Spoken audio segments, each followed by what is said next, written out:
Good evening, everyone.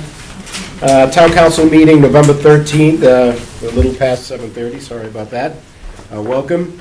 We'll start with the Pledge of Allegiance. Councilor Malcory, please lead us. I pledge allegiance to the flag of the United States of America and to the republic for which it stands, one nation, under God, indivisible, with liberty and justice for all.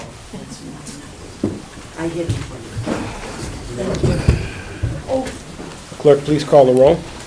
Counsel Ingman. Here. Counsel Callum. Present. Counsel Christopher. Present. Counsel Terry. Yes, Counsel Soto. Here. Counsel McDuffie. Here. Counsel Conti. Present. Vice President Moncory. Here. President Vecchio. Present. Thank you. I'll entertain a motion to approve the minutes of October 16th meeting, which was circulated. So moved. Second. Second. All in favor, say aye. Aye. All opposed? The ayes have it. General information and recommendations. We do have a presentation this evening by CASA. Yes, we're just setting up. You're setting up. All right. We're waiting for you.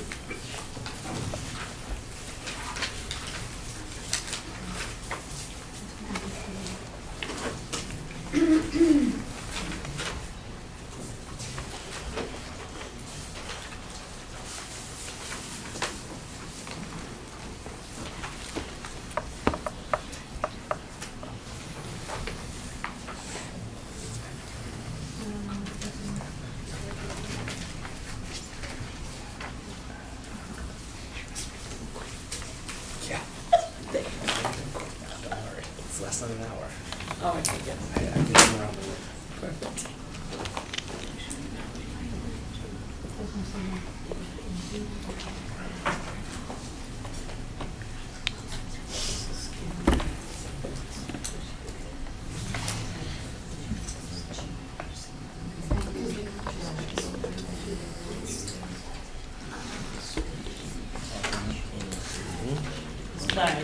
It's okay. But it didn't come up on my iPad either. It didn't come up on my iPad. Came up on mine. Did it? Their presentation? Want to do public comment or we'll get We'll hear the same things twice. Action is worthy, very spicy, but not just in like a hot way. All inspired. yeah. That's good seeing some high school friends too. Yeah, maybe we'll do public comment. Skip over. Huh? Should go to public comment. No, do the public hearing. Yeah. Hearings. Do you know how to use this?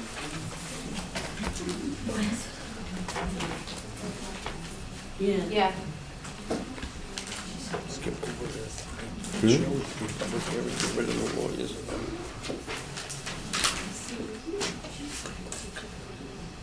Oh, you're brilliant. Thank you. Sorry. It's okay. Okay. Sorry for the time.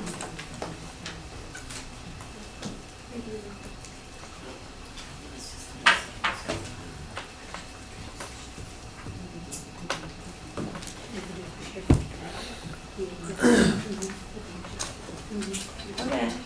Hi. Sorry for the delay. We had some technical difficulties, obviously, but we're good now. My name's Amy Epstein. I spent the last 3 years as the executive director of CASA. CASA has been through lots of changes. As most of you know, we lost a pretty significant amount of funding. But together, Leanne and I have worked to create a plan to help sustain CASA.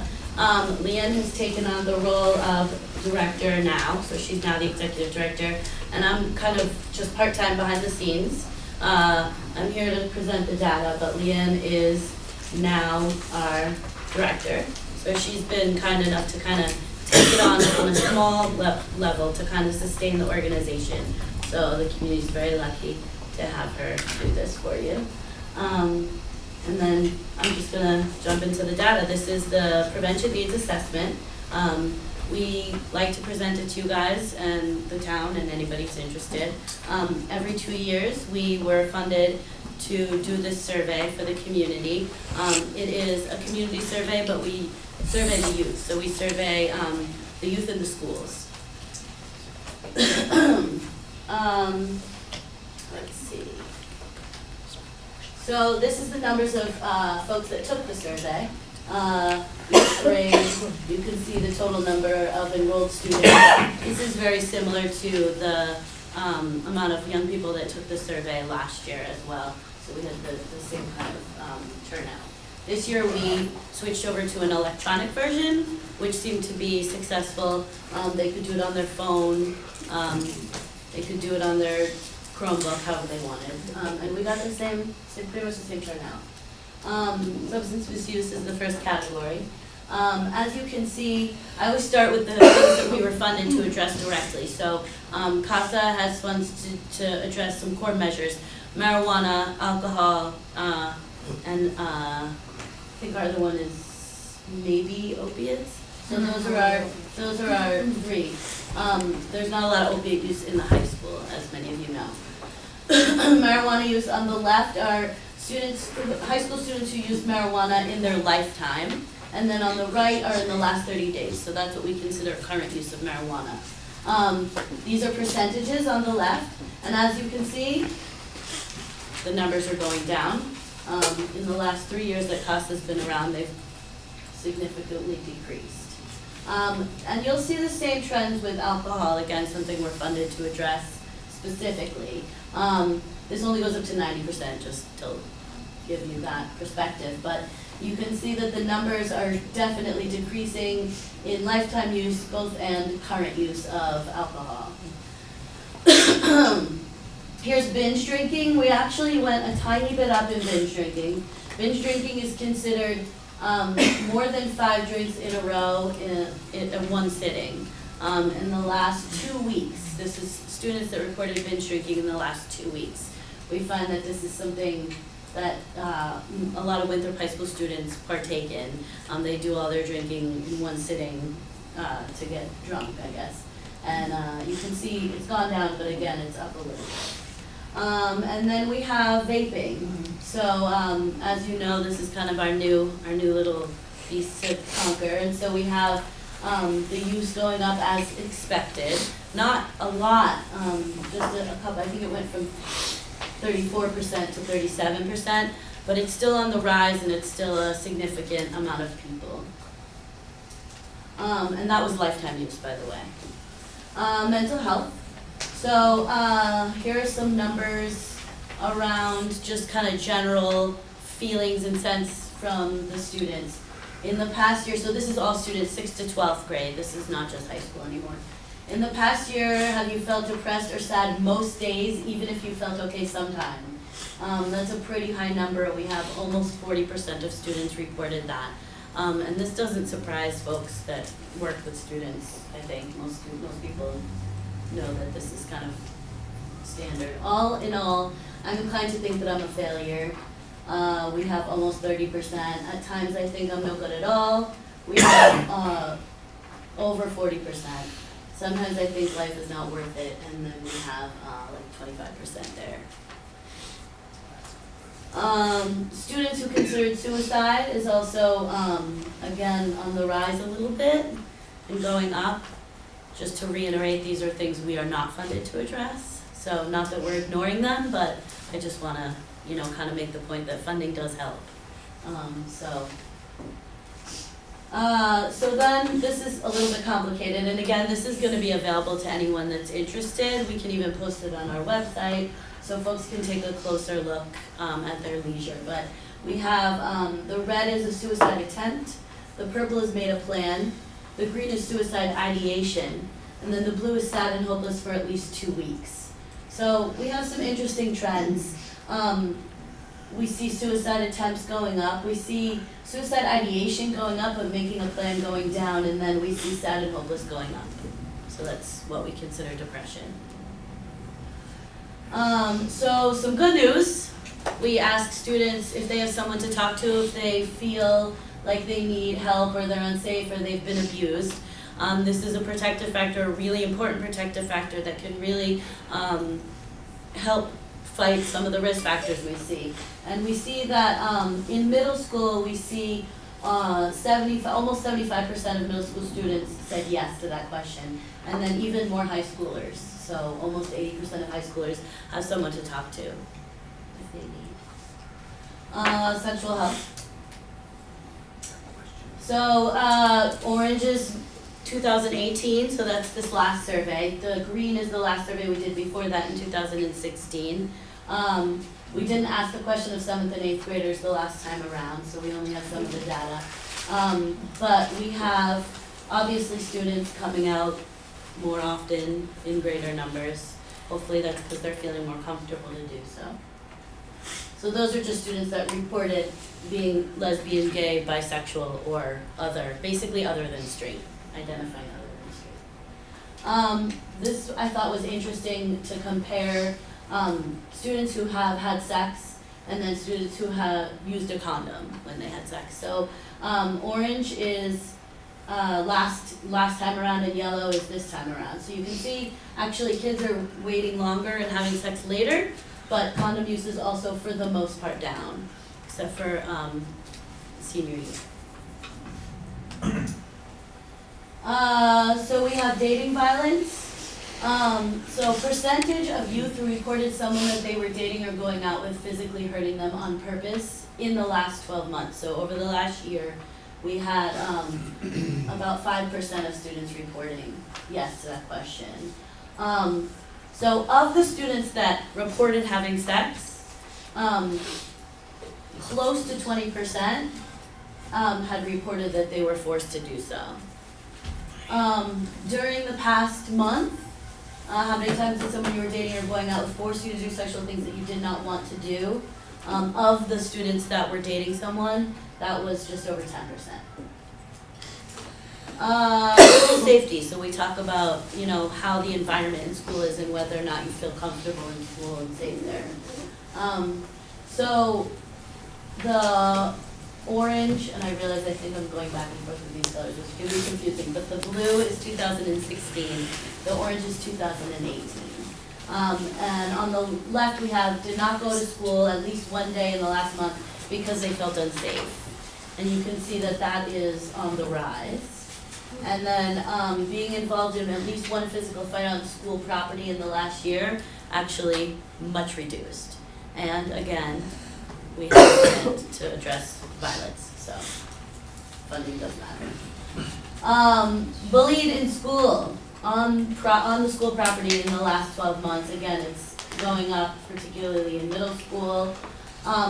Good news over here is that whether or not it would be seem as cool to defend someone, so we have a pretty good number of middle schoolers, interestingly, more than high school, reporting that yes, almost 50% say that you would be seen as cool if you were to defend someone who was being bullied verbally at school. And then high school just below that. Cyberbullied in the last 12 months. So these two that are really high are the same group of kids, which is interesting. The 8th grade, the blue 8th grade, and the orange 10th grade is the same group. Otherwise, it seems to be pretty standardly going down, so that's a good thing. Protective factors in school. These are some good news numbers. They're still really high, but again, they're kind of going down a little bit. There are lots of chances for students in my school to get involved in school activities outside of class. This year, more than 90% of students said yes, that is true. These are all really important protective factors that can really help combat some of those risk factors that we see. Opportunities to talk to a teacher one-on-one. Over 80% said yes, I have that opportunity. My teachers notice when I'm doing a good job and let me know about. Almost 70% of students said yes, that's true. These are really, really important things to do. Now I'm going to hand it over to Leanne, and she's going to talk about a little bit more of what CASA plans to do and how they're going to work with the schools to address some of these issues. Just I guess before we start, I just want to note that this survey was done last year in April, so we get the results or the data at some point over the summer. And we've been really strategic about making sure that we speak with key stakeholders before kind of releasing these numbers. And this is only some of the data. This isn't, we have more kind of detailed data, and we have a kind of a full report that's given to us that we can share. I sent all of you guys the presentation this afternoon, so you do have it if you want to look closer at it, and I'll be more than happy to send along the report as well. It's just a little bit more kind of breaking down what we've kind of grouped into different topics or different kind of sections. But I have spent a lot of time working with the school and the police department and the fire department, and kind of addressing, what's our response to these numbers. Where are the loopholes that we are kind of missing some things, and something that we've been spending a lot of time talking about is kind of this triad approach, right? So, we are one of the identified community coalitions of the community. We're representing the community as a whole. We work really closely with the school, and then, the missing piece as far in this triad is home, right? We can't be in everybody's house, but our hope is to create impactful programming and educational opportunities so that these conversations can happen at home. So something that we wanted to make sure we kind of chatted about with all of you guys today is, what are the things that we are currently doing as a team and as a triad to kind of curb these numbers and be impactful, and then what is it that we're asking of you as town council leaders and as our community to try to, curb these numbers and to change the dial a little bit for some of these young people that are still struggling.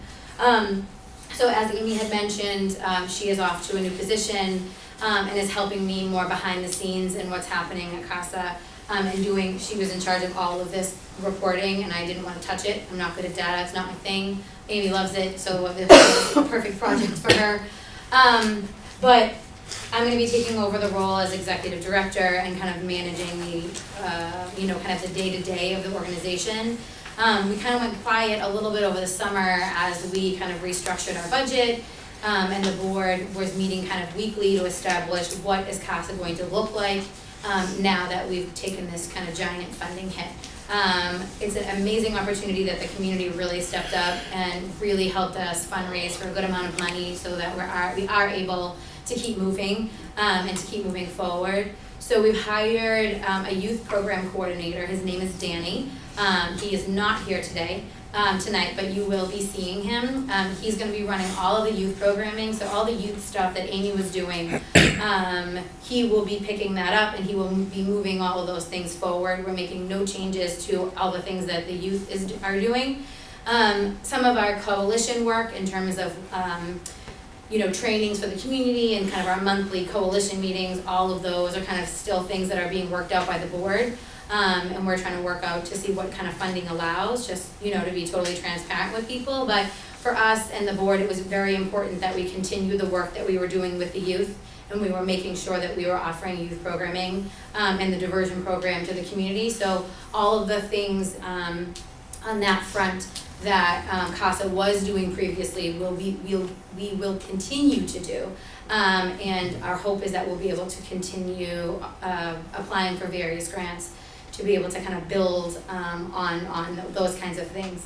I met with Lisa Howard today. We did kind of talk in detail about some things that we have in the works that we can talk more about when it's kind of time to release that kind of stuff. But myself and Danny and a bunch of the staff at the school actually sat through a training today called BOTVIN, and we're going to be implementing a substance use curriculum in the middle schools. That will be starting fairly quickly, which we're really kind of excited to kind of get the dialogue going with students. CASA receives a small funding opportunity through something that we call SAPSI. And the Bureau of Substance Abuse Services has just approved, as of 2 weeks ago, vaping as our topic. And so we will be working regionally with Chelsea and Revere and the youth in those communities in Saugus, to implement programming and particularly marketing, social media information, and sharing to kind of get information about vaping and the myths about vaping out there to young people. We're seeing those numbers rise, and obviously we know what the smoking phenomenon did years prior, so we really want to try to get ahead of that and curb another massive problem that is, coming quickly.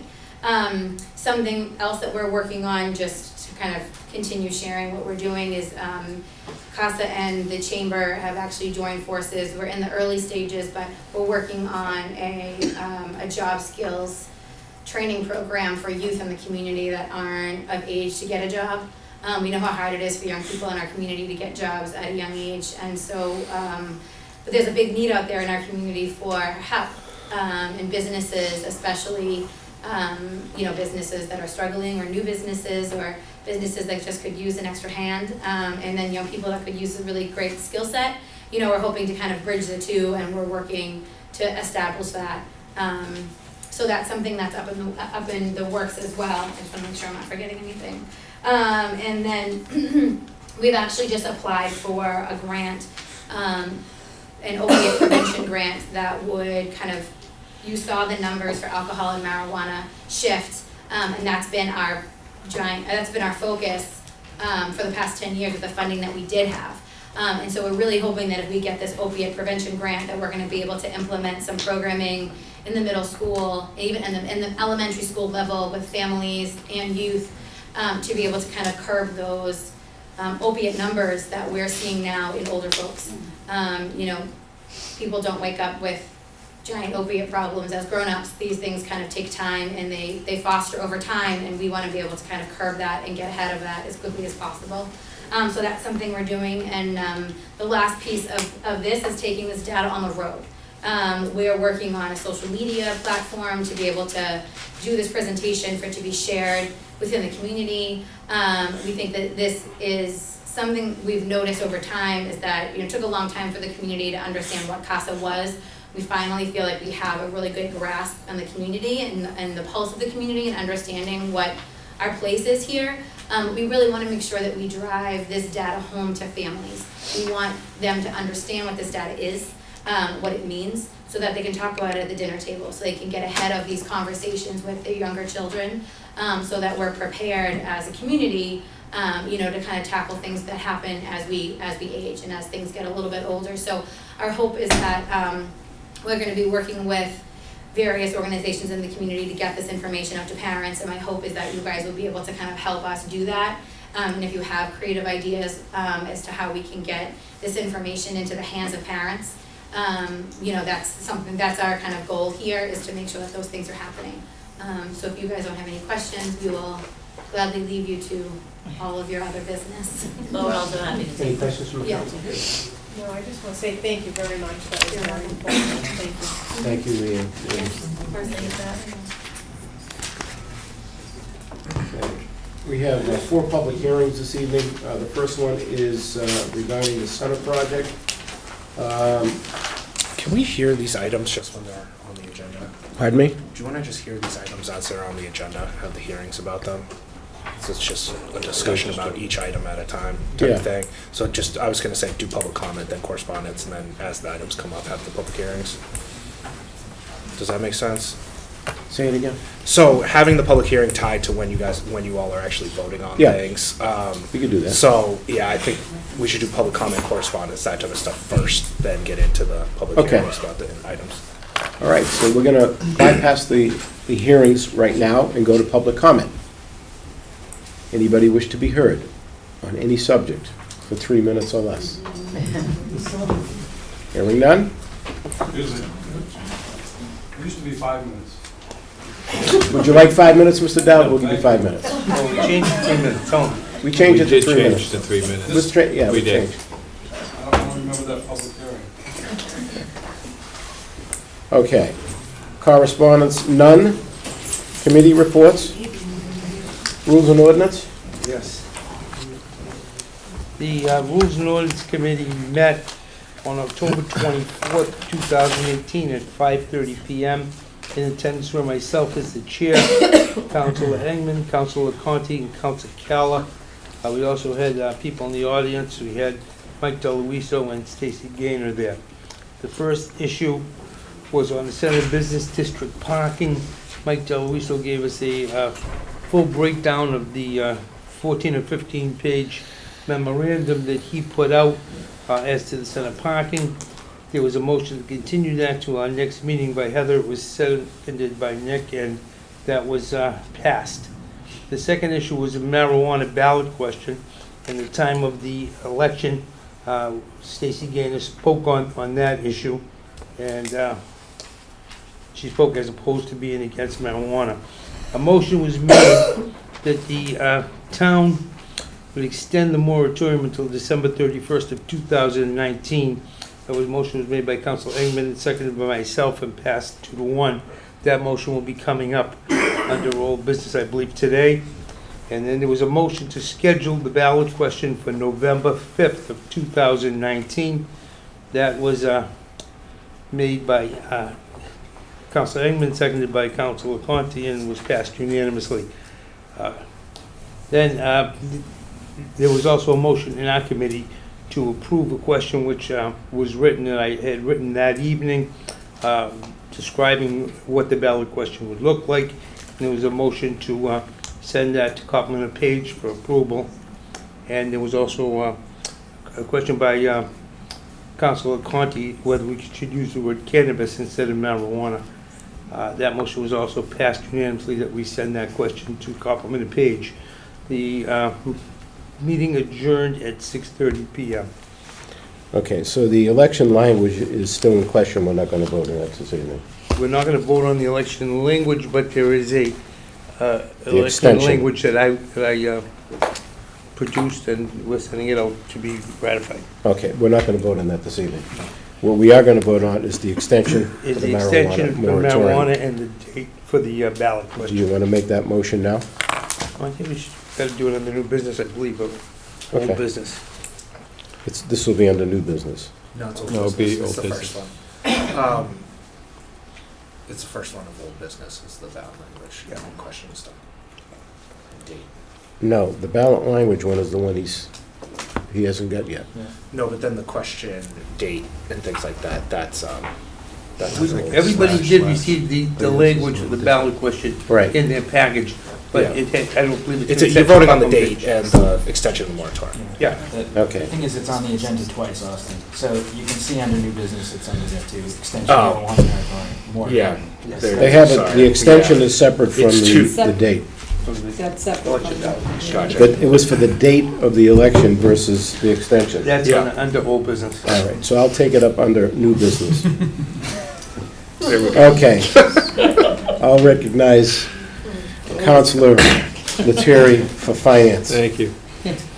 Finance Committee met this evening at 6 o'clock here in the Harvey Room. Present with myself, Councilor LeConte, Councilor Christopher, Council President Vecchia, and Budget and Finance Director Elizabeth Zaleski.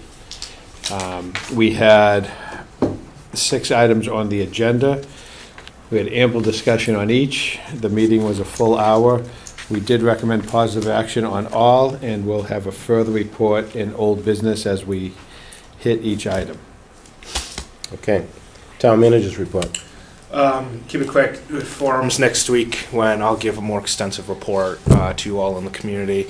The Assistant Town Manager, David Rodriguez, will be starting Monday the 19th, and the new CFO, Anna Friedman, will be starting Monday, November 26th. And then the leaf pickup has 2 more dates that you'll hit on later. Okay. School Department update. Meeting was held October 29th at the high school. Highlight of the evening was the principal's MCAS presentations. Each principal presented the scores or the reports because it was very difficult to interpret the scores because things have changed. But the general consensus was that the school system fared fairly decent on the MCAS scores. You might want to check the school website for further information. Donation of $1,500 was made from Viking Pride for the after-school band program, and the school committee passed a resolution reaffirming the Winthrop Public Schools and Massachusetts non-discrimination laws prohibiting discrimination in places of public accommodation on the basis of gender identity and gender expression. Council President? Yes. Guys, just one quick question. Can you give us any update on the kindergarten situation? I know we had that meeting here 3-4 weeks ago. A very extensive process to add the additional classroom where the kids had already started in their classes. It was kind of disruptive, and the school superintendent and her staff did the best they could to alleviate as much stress on the kids as possible, because we added that additional room. There were many emails that went back and forth from concerned parents, but I thought they did an admirable job in getting through it. Excellent. Thank you. And are they at the high school yet? I don't think so. Okay. Thank you. Okay. Under old business, the first item is the election ballot language, question, date. Again, that's going to be put off. Don't, Well, we're going to do that. It's the date. there is a motion by the Rules and Ordinance Committee that the town council put a ballot question authorizing the banning of recreational marijuana in the town of Winthrop. Okay, so we're doing this without On the seeing the November. actual... Ballot, we have until next November to get the ballot Okay, question. all right. But So the motion coming out of Rules and Ordinances? is that the town council put a ballot question authorizing the banning of recreational marijuana in the town of Winthrop on the November 5th, 2019 ballot. I'll take any other action there too. Okay, it's out of committee, doesn't need a second. Any discussion on the motion? Just a discussion. Is it recreational marijuana establishment or recreational marijuana? Banning recreational marijuana, period. Recreational marijuana establishment. Established. Right. So can I just Yes. amendment to change the Well, the question language? does say that, yes.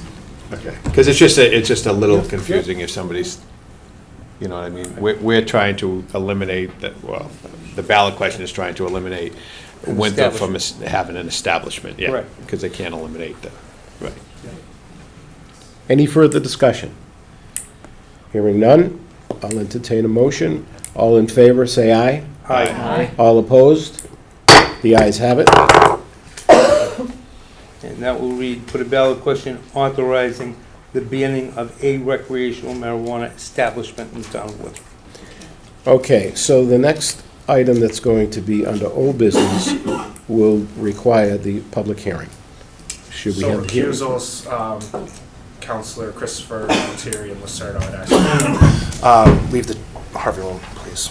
We'll let you know when the discussion has happened. Thank you. Okay, this is a public hearing.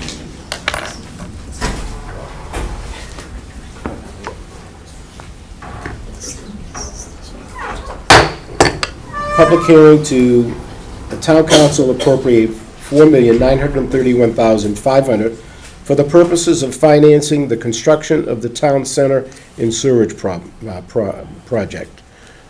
Would you like to comment? Sure. So, just to kick this off, very similar to the conversation that we had in September concerning the financing and funding of the Center Business District infrastructure project.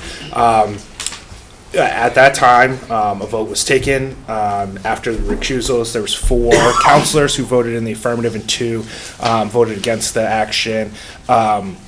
You know, it's a state law versus town charter fight that I wasn't willing to have. So I have worked to inform the council concerning the nature of this project and the continued need that I see for financing of this project.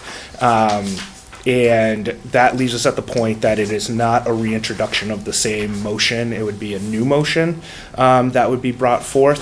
But essentially, it's relatively close to the same parameters of the last project that we were talking about. There have been some changes concerning some of the sidewalks and some of the crosswalks and things like that. I've worked hard to inform all of the you all concerning the scope of the project and the impacts, water, sewer, and drainage, and the streetscape work. right now, if financing is approved at the fall forum next week, I would proffer starting a town managers committee concerning the Center Business District infrastructure project. I would look for 3 to 5 members on that committee, and the committee would be tasked with the following charge. Within 90 days of appointment, the committee is to obtain and publicize the following concerning the Center Business District infrastructure project. 1, a construction phasing plan. 2, a newer peer review of the engineering work done to date with a focus on climate change preparedness and modern engineering standards. 3, propose a value capture policy for the town. 4, integration of all surface work proposed by the landscape architect into the overall construction documents, which was the work done by CBA previously. And lastly, the developing an updated financing plan that accounts for all the additional work, so the additional peer review and things like that. Not necessarily high cost items on those first ones. The streetscape work is a larger process. It's around $770 to $2 million in that range that we'd be looking at. At this point in time, what I would like to do is approving this financing and putting some of this machination in process. It would put us in position to seek the financing for this project and begin to bid out the process.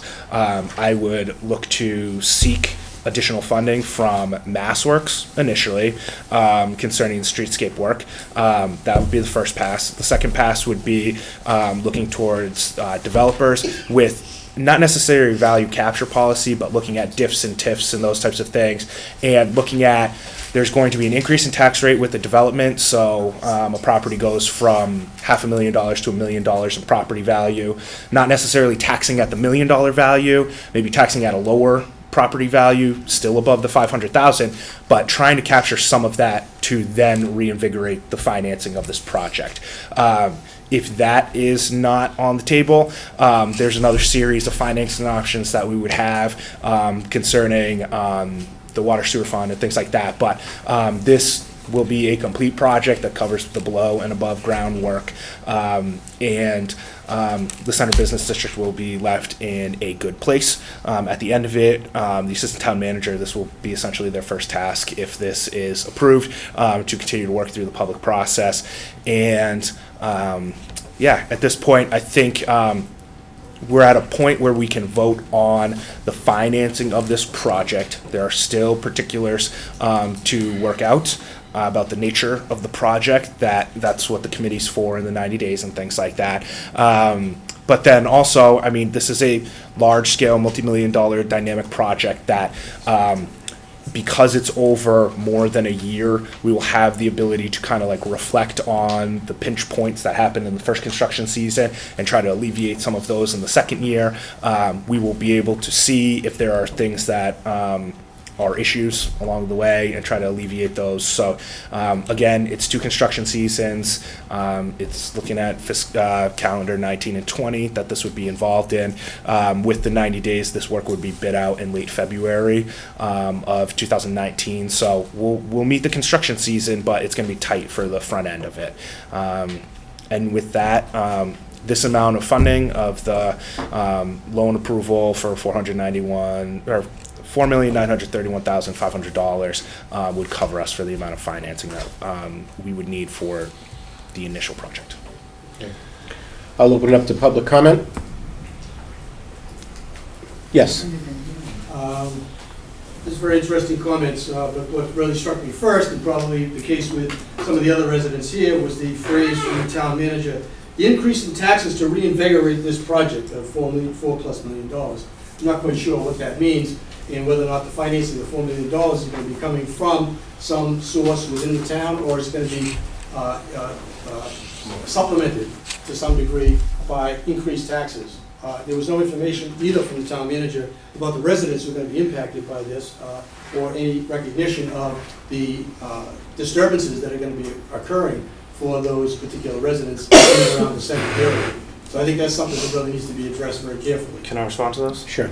On the first one, it's not going to be hitting the tax rates. It's financed through the water sewer fund, so we'll be hitting your water sewer rates. 80 cents per unit is what it's looking like as an increase. That's an increase. In terms of the talking to the residents and business owners in that area, that is what this committee will be tasked with, and the assistant town manager. They will have a presence in the Center Business District on a weekly basis, talking with residents and business owners about the impact. That is the purpose of the construction phasing plan, to try to alleviate the construction so that Cummings Physical Therapy, for example, they need parking close. Someone can't park 100 yards away from them. So we would want to alleviate the pressures in terms of parking and opening up the streets in terms of moving it around so that not one business is impacted more than another, as well as residents not being impacted more than one another. Thank you for the response. By the way, Frank Costantino, Precinct 2. And the other issue having to do with the businessmen down the center. From those businessmen that I have spoken to, and there are 3 or 4 of them that I've spoken to directly, they commented to me that none of their representative town councilors, in fact, had discussed with them about the impacts and the seriousness of the municipal projects that are going to be happening down in the town center. So I think that's an oversight given the fact that all of you are busy, but I understand, and that's what I was told. So I'm glad to be misproven on that point. The other thing too is whether or not the time frame for this is out in the public sector, whether there's any information about this coming in the newspaper as well as on the website. Not everybody has a chance to get to the website for whatever reasons, so I think some information on an ongoing basis with a project of this significance, that there should be some kind of update in the transcript as well as information on the website. It seems having cross-fertilization on as many information sources as possible is very worthwhile, given the scope of this project and the kinds of changes that you're proposing and the disturbances that are going to take place over a long period of time. I have other comments relative to design issues, but I can reserve those for later. Thank you. Anyone else wish to be heard? Yes. Donnie D'Onofrio, Precinct 4. I have a question for you, Mr. Chair, and I probably would direct it to our town manager. You know, the community, in part, has been fighting with the noise of the airport, the pier out there on the point. This funding comes through the pilot program from these 2 sources? No, I'm saying, are they still negotiations, or is there room to increase the monies that they give in the way of the subsidizing? Is there a way to bring them to the table and say, look, we're growing, we're expanding. You have to meet us a little way. You know, you come through our town as far as the MWRA. You come through every single day through your employees, the impact in that from the point down. You have the noise, you have the pollution, you have the study that's underway with Olin University. You have a lot of good reasons where you can talk to these people. How do you bring them to the table and maybe renegotiate and get some support funding around a project of development like that in the future? Would you like to comment? Sure. So I would say Massport, let's talk next week, is the most that I can say about Massport. But I think there should be changes with that potentially, not necessarily with this project. And MWRA, I have reached out to them concerning this project in terms of them bringing some financial value to the project or providing us with a high-level project manager or something of that sort. And they haven't been willing to kind of proceed with that step with us, but I have engaged in those talks with Massport and MWRA. They have a new CEO over at Massport, so maybe... As of 2 days from now, they will. Good luck. Thanks. Anyone else wish to be heard? Yes, Nick. Nick Siotis, Precinct 5. I'd like to welcome Mr. Faison to the town, and I wish you the best of luck. Thank you. I believe you were in Brookline previously, correct? That's correct. Well, I just want to make sure that you get the entire story here, not only half the story. Because when this initially took place in 2014, the neighbors, the residents, constituents were not involved in any aspect of it. Every ordinance was changed without any input from the neighbors. And I know that would not happen in Brookline. So consequently, we've come to many, many meetings. We've had 30 people here, 40 people at different meetings. And we are deeply concerned about the impact. I know you're new to the town, but I'm sure you've walked Cottage Park Road. And do you know that we can only park on one side of that road? Yes. Because of a fire. Yep. And you also know that on Somerset Ave, the fire engine was taken off the route because of the fact that when it gets very snowy out, it could not get down the street. So we have... Not a problem unique to Winthrop. Okay. Do you also know that the residents on their own did a survey and have a presentation? Okay, have you looked at that presentation? I have. Okay, and do you think any of those points are valid? Yes, I do. Okay. So what I would like to see is more communication going on, because right now, constituents are very frustrated. Okay, we had a forum that Mr. Vecchia tried to make things very transparent, and to me, it was quite obvious that a lot of people were concerned about the scope of the project, the cost of the project. A lot of people were concerned about the impact on the neighborhood. We have a neighborhood that has 9 single-family homes running down the right side on Somerset Ave.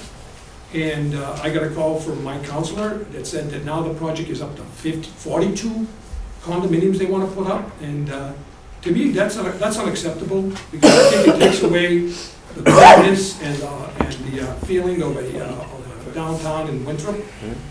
People in Rockport would not go to the artist district there and knock down all the art studios and put up condominiums. I think there's going to be a lot more thought going on to what's going to happen. We're not obstructionists, but we are very deeply concerned that things are done to scale. As you know, we're 1.6 miles. We are the densest community town in the state of Massachusetts. And I think before anything goes forward, the neighbors have to be concerned and be involved. And also, we have to really look at this from a financial standpoint, whether this town can afford to do what they're doing.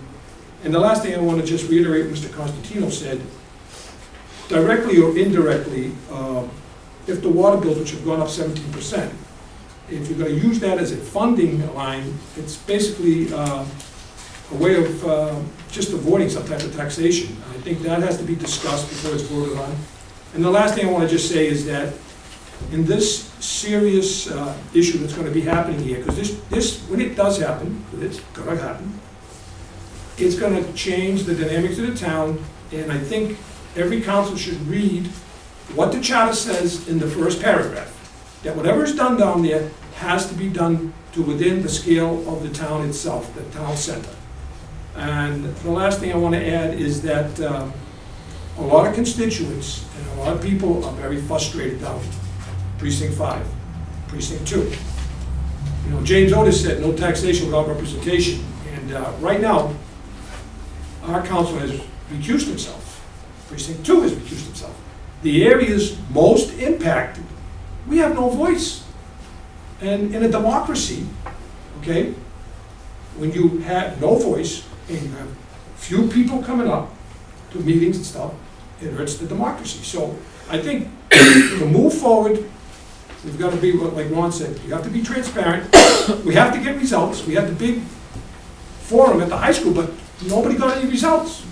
I don't know what the council got out of it or what you got out of it as president of the council, Ron, but we need some feedback. And that, in that way, we can know where we stand. But I will just wind this up by saying that we really have to look at the density of what can happen down that center realistically, condo-wise, any other way, and as well as the impact on the residents. Thank you. Nick, can I just want to just clarify something. What we're voting on tonight, if we vote, is for an infrastructure improvement underground in the center. All the flooding that's being experienced down there, every time there's a large rainstorm, this is what we're trying to fix. The concerns that you have are concerns that everybody has about any future development. And we're going to approach that in a tasteful manner. Yes, there's been some plans put out there, but a developer will put a plan out there with the maximum amount of impact. But it'll be all scaled back because it has to go through certain departments within the town. So I think you got to remember, tonight is just the first start. It's a starting point for the center to alleviate flooding, get the infrastructure improved underground for underground storage of water so that we don't have this constant flooding that backs up into just about every business that's down there. So that's what we're approaching tonight. And we're not getting into condos and all that other stuff, okay? I just wanted to clarify that. Yes? Excuse me, Mr. Chairman, does it include transformation of French Square? Pardon me? Is $4 million that includes transformation of French Square according to the landscape architect's designs that were presented about a year ago? Yes, it does. With committing to the streetscape work, that commits to this. That's part of the landscape architect's plan, and that's incorporated into the funding for this. Lisa? This is also part of the funding. As has been stated multiple times, 2 additional loan authorizations have been made previously, and this loan authorization is being added on top of that. So those, along with the MassWorks grant and a Complete Streets grant, is the financing for the entire project. It's not just this one amount of money. Yes. Lisa Alberghini, Precinct 6. I first really want to thank everyone for all of the hard work that's gone into this infrastructure CBD project. I know it's been going, it feels like it's been going on for quite a while, and it's been a bit of a journey. It's really important for the town. I do appreciate the fact, Council President, that tonight we're talking about the infrastructure project, not future development and not density or anything like that. I know that, as I said, it's both been going on for a while, but it's critical to growing and supporting our central business district owners and the growth in our CBD. I appreciate that the scope has changed over time. I know we've had conversations before about how to get from one number to another number. The scope has changed, I think, based upon, for very good reasons and based upon public input. It's been expanded so that it was both solving the flooding problems that you've described and also providing some opportunity for great streetscapes and the French Square work as well. Most importantly to me is that 2 things happen. That first of all, the work gets done once, that we don't disrupt the CBD business owners twice. Their businesses are going to have a tough time going through this. It's an intense construction project, so we want to make sure that we can do it and do it once. The second thing that I think is most important is that the scope is complete. The scope of work is complete and includes both the underground work and the surface restoration. And the landscaping.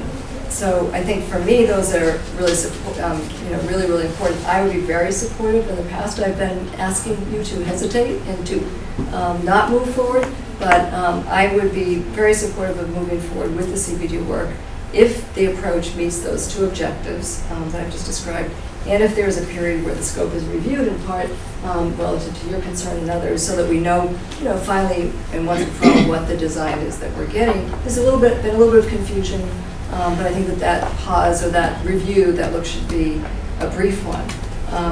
I'd also urge during that review period that additional non-town funds are explored. The town manager has mentioned a couple of possibilities. I think they're good possibilities.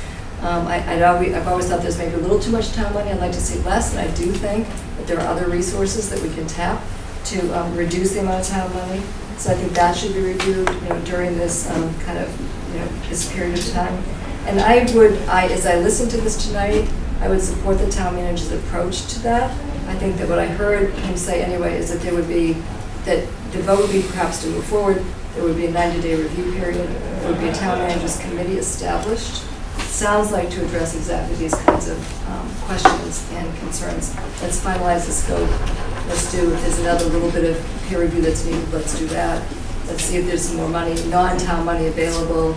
Let's make sure that there is a public forum to describe more what that complete scope is, so we know what's happening in the streets, the sidewalks, and French Square. So I would support proceeding in that way, and I think that that's actually a good, what the town manager suggests is a sort of good way to move forward and yet also satisfy some people, including myself, who've had questions and concerns still outstanding. I would say that Mayor Joel couldn't be here tonight because he's out of town. He's also asked me to convey his support for moving forward in this particular way, in this approach. You know, not just voting the money and we're off and running, but taking the time, having a town managers and citizens committee to be able to, you know, take one last look and to think it's a nice compromise for how we can move forward, but do that in a thoughtful way. Thank you. Thank you. Anyone else? My Yes. name's Brad Gaynor, ground precinct 6. Like you said, this almost $5 million project is in addition to a couple of loans that are already outstanding. How much will that total? This would approve over $9 million worth of loans. And I know there was a private or a closed session in here before the open session regarding the appeal, the Dalrymple appeal. If the town loses the appeal, is that, what is it, 2.5 million, is that already set aside to be paid, or is that going to be on top of? We can't really comment on that, but those are also different cases that you're talking about. No, I understand. I just want to know how much the town's going to be in debt in total. And I think. Yes. Mr. President, I just want to make mention to people gathered here that on the town's website, there's very interesting information. One is the Winthrop 5-year strategic plan for economic development from 2015 to 2019, which we're and I think it's very worthwhile to read that. There are some goals that are being stated, which I'd like to read for a moment. And then there was also another study having to do with the strengths and weaknesses within the community that was done by Northeastern in 2017 in Michael Dukakis' direction.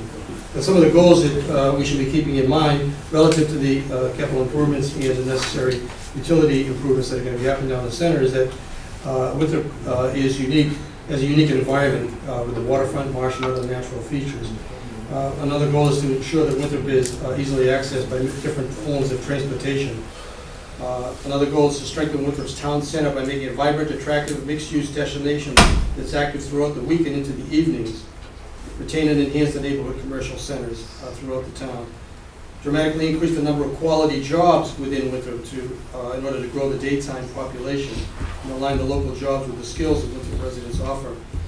Expand the customer base available to support the existing businesses. Create housing opportunities that support economic growth, provide safe and affordable housing. A goal to leverage Winthrop's unique art scene history, its cultural attractions and special events. Increase Winthrop's resiliency in face of the climate change, and then promote municipal financial self-determination and reduce fiscal dependence on residential taxes and fees. These are the key things that I think the town council may be sensitive to, but I think all residents should be aware of it as well.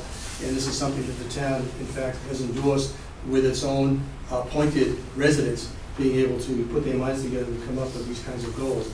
I think it's very important that our town manager, who's probably overwhelmed with a lot of things having to do, A, with the nature of the town, B, with all the things in process that are serving the town council's policies, but then also, you know, make this a viable community and know that, you know, all the residents here who've known each other, worked with each other, lived here for a long, long time, have, you know, really vested concerns about what it is we're doing moving forward. And I think that the more that can be clarified and explained and everyone is comfortable with where we're going, I think that's very important. The other big concern, however, listed with all of these goals, which is admirable, is that we do have to consider that we are the densest town in the state, in this Commonwealth. And that density precludes an exaggerated increase in occupation. We have difficulties with, speaking of transportation, we have difficulties with too many vehicles in the community. And we have issues in terms of evacuation, in terms of emergency, being double-ended as ways in and out of the community. So those are very serious things that would be impacted by increasing the number of people in the community. I don't hear any positive solutions to those problems that are associated with development. So anyway, those are the things I want to bring to people's minds. So I'm actually quite familiar with what you're talking about, and there's multiple items that you hit on there that I think speak directly to the Center Business District project. You need to stabilize things so you can actually develop. You can't have the conversation about development without stabilizing the infrastructure. On top of that, my familiarity with working in Somerville. Somerville is formerly the densest populated city in New England. So I have a fair amount of knowledge of what can happen in a dense area, a place that doesn't have off-street parking. Everyone parks on-street, and the limitations of development and that type of thing. And truth be told, tens of thousands of units have been added to Somerville in the past few years. So it's not that communities cannot accommodate people, and in reality, in terms of development, there's going to be upwards of 600,000 people moving to this region within the next 10 years. So it's something that not one community can take on themselves, it's every community needs to get together. And that's part of me signing on to the Metro Mayor's housing initiative concerning adding 184,000 units of new housing over the next 11 years. It's something that's necessary with that many people moving here, and as well as how high housing prices are already. So it's not to dismiss what you're saying, but I think that this project hits on multiple points that you're talking about in terms of former plans that Winthrop has had. In my time here, I've come across a lot of plans, but very little action concerning plans, and I would like to get Winthrop past the planning phase with something, if anything, and into the action phase, so that this continued discussion about we want to do something, how are we going to pay for it, we don't want to increase taxes, so we're going to try to do something else, but then we don't want to pay for it because we don't want to increase water rates, so then we want to do something else. It becomes cyclical in kind of combating the ways to pay for things and stuff like that. And this community, unfortunately, some of the financial decisions of the past have put the community in this position. The way the MWRA money was spent in the 90s, as well as artificially deflating the water rates through retained earnings, both of these things are, your taxes are essentially 25% lower than they should be because of depressed property taxes through the use of the MWRA money to stabilize the budget in the past, and your water rates are lower than they are because they've artificially been deflated from retained earnings. So both of these things, although they are hitting people's wallets right now, I'm the unlucky recipient of getting the can kicked down the road to me. And I'm trying to realign Winthrop to be able to be successful, because this type of development is the only way to spread out this tax load. If you guys don't spread it out anymore and no one else moves here and there's no more business, it all falls on you. Every time there's a school project, your tax bill goes up. Every time there's an infrastructure project, your water bill goes up. And that's how it will go into forever, unless you either get some people working here or get some people living here. But you can't get either one of those if you don't take care of the flooding problems that you have places and the displacement of water, and try to work with climate change. None of those things can happen here if we don't try to alleviate some of those things. And that's why I say, it's not that I want to put this on the water rate. There's no flexibility within the general fund in terms of your question previously about putting it in taxes instead of putting it in water rates. There isn't the availability for that, for additional debt financing through the general fund. And at the end of the day, this is me, and I've said this publicly, I think Winthrop needs some stake in this. I think Winthrop needs to get some skin in the game for their future development, because not to say that if this doesn't happen, nothing can happen in this community, but it's very important that Winthrop start looking towards the future and not necessarily saying we need to, there was a lot of common phraseology that comes up in terms of the not in my backyard type of discussions of we want development but we just want it a certain way, and we're not against these types of projects but we just want to have them happen a certain way. What I'm trying to do is try to help facilitate Winthrop to pursue a project that I think could make them more economically viable for the future. But if that's not it, then there's additional projects that we can pursue in the future. Jack? Thank you. Jack Todd, Precinct 3. The new town manager has discussed the infrastructure project on the Senate to be a 2-year project.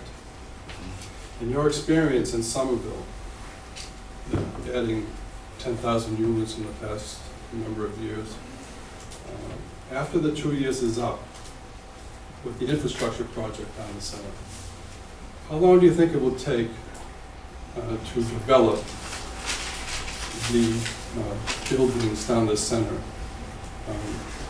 So an overview of what has been conceived to be a good plan. Sure. I'd like to know how long this plan to build out these buildings would take. Sure. So, I can't speak for certain on how long it would take. There are... In your experience in Somerville. Sure. So, one unique Somerville experience that I had was some of the development of Assembly Square. Somerville got the infrastructure taken care of there. They Okay, built the, but they that was built a the vast roads. open And, space. Okay. Yeah, Let's they- go, let's go to a district that's. here, let me talk about to you Okay, why go it's ahead. similar. All They right. built the infrastructure, and then a developer went from there. They built the roads and the pipes under the roads, All right. and then a I'm not developer talking about developed the that type site. of So, building. no, I'm talking this- about the downtown So, buildings in the center that you're gonna demolish, tear up the streets again after they've already been done, the sidewalks after they've already been done, block off the streets and sidewalks for the construction of these buildings. How long do you think,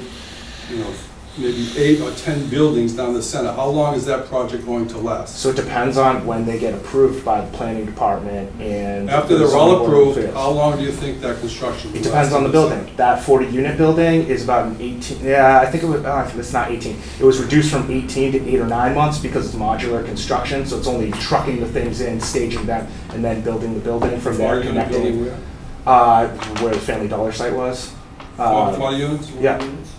That's the Okay. proposed unit that already had Oh, site so I haven't plan heard review. about that. So that store, maybe the whole block in the middle of the center, on either side of Woodside, et cetera. Listen, I'm trying to facilitate it because 1 jackhammer versus 10 jackhammers is the same to me. It's How long do you noisy think it's and gonna it's take? annoying. I think it's gonna be 3 or 4 years. So 2 years and then 3 or 4 years. Not 2 years and 3 or 4 years. I want to get some 2 of the years of work the done at the construction same for the time. roads and. There's development that can happen there that can start construction in the coming calendar year. All right, so in your estimation, you think it'll be 5 to 6 years of construction in the center? No, I'm not adding the two together. I'm saying most likely 4 years. Again, there's going to be a middle school site development as well at some point, and I would like to use the environmental bond bill money from the state to do a water storage program under Ingleside, so that once we get the water out of Center Business District, it's not just flooding somewhere else in town. You store it, and then when the tide goes out, then you flush the water out after that. So don't get me wrong, it's a lot of infrastructure work that needs to happen in that area over the course of years. This is not a That's going to be 1 or very 2 year disruptive to thing. the businesses and the residents of the center for the next probably 10 years. Understandable. Thank you. I think we have to, right now, you're saying all these buildings down the center. There's only 2 projects in the center that are on the drawing board right now. That's it, 2. I've seen drawings on the wall for I'm the just- past year and a half. Jack, there's 2 projects, that's it. Now, you referred to all the buildings on the right-hand side as you come in. Those are all individual condos owned by different people. So it's not like a developer can come in and put condos on the top, because you got individual I've owners. seen a plan So presented it's where buildings are all along Pauline Street, structures, all along. Those were Walden Street, concepts. Walden- Those were concepts that were put out there 3 or 4 years ago during discussions about what could happen on Pauline Street. Those are just concepts, that's all. But there's only 2 projects right now on the drawing board for the center. And ongoing, thank you. And I hope we get some of them going, because I was kind of embarrassed walking around Halloween night down the center. There was probably 3,000 people down there, half of which were from out of town. To walk around the center and see all the closed-up buildings that have been sitting there for a couple of years. This is what this is all about tonight, is to move the town forward. So have a little faith in I us. just think you're building in the wrong place. There's other places to build in this town. The gentleman over here is going to give a review of his project. I think you're crowding too many units down the center when there's other. Jack, this is about an buildings available infrastructure to this town. project. This is not about development right now. Thank you. Anyone else wish to be heard? Yes, sir. Paul Swexler is, excuse me if I'm rambling, because I'm not as eloquent speaker as the rest of the people, but personally, I've been going to these meetings about the center infrastructure for at least 3 or 4 years now. I think it's time to stop kicking it down the road. Something needs to be done. Everybody in the room knows it. I mean, business owners down there, we're sick and tired of having, like you guys said, a cellar full of water every time we get a heavy rain. So I like the idea of phasing it. I have 6 small businesses on my block, and doing this once and getting it over with would be great, instead of having to dig up the streets multiple times. We're all, I can speak for my tenants, we're all ready for this project. We're anxious, but we're ready. We know it's going to be disruptive. If you guys can, if there is a project manager, or if Austin has an idea of someone who's gonna run the show, that we have questions we can go to, that would be great. If you can be considerate of when we have deliveries and how we're gonna get them in, that's another thing that we would really need to know. And of course, you know, we know the sidewalks are gonna be dug up, but I'm just speaking in front of my store. My store is like a roller coaster. And I see elderly people struggling to get by that hill and stuff like that. So if you can make it a little bit more convenient when the construction's going on for customers to get into these stores. I'd hate to lose any of my tenants. The majority have been there a long time, and they're great people, and whatever you can do as far as, like we said in your presentation, I don't know your whole presentation, but what I got out of it was phasing it, digging up the street once, and moving on. That would be fantastic. And I hope, I really hope that all the councils are on board for this, because we're the heart of the town. It takes the village, it takes the point, the maze, precinct 2, everywhere. We all gotta be on board with this, and we all gotta move it forward. It's about time. It's been, like I said, 3 or 4 years. It's time to do it. I love Ron when he spoke up and said, we need to do the top skate too, because it's gotta be completed right. And doing the top skate will just be the cherry on top of this. So thank you for your consideration. Thank you. Anyone else wish to be heard? Hearing none, I'll close out the discussion portion of the hearing, and I'll open it up for discussion with the councilors. Anyone wish to be heard? I have a detailed motion that I passed out a written copy to everyone that I think addresses some of the feedback from residents in the community as well as the business owners. And I will go ahead and read my motion, if that's a good place to start.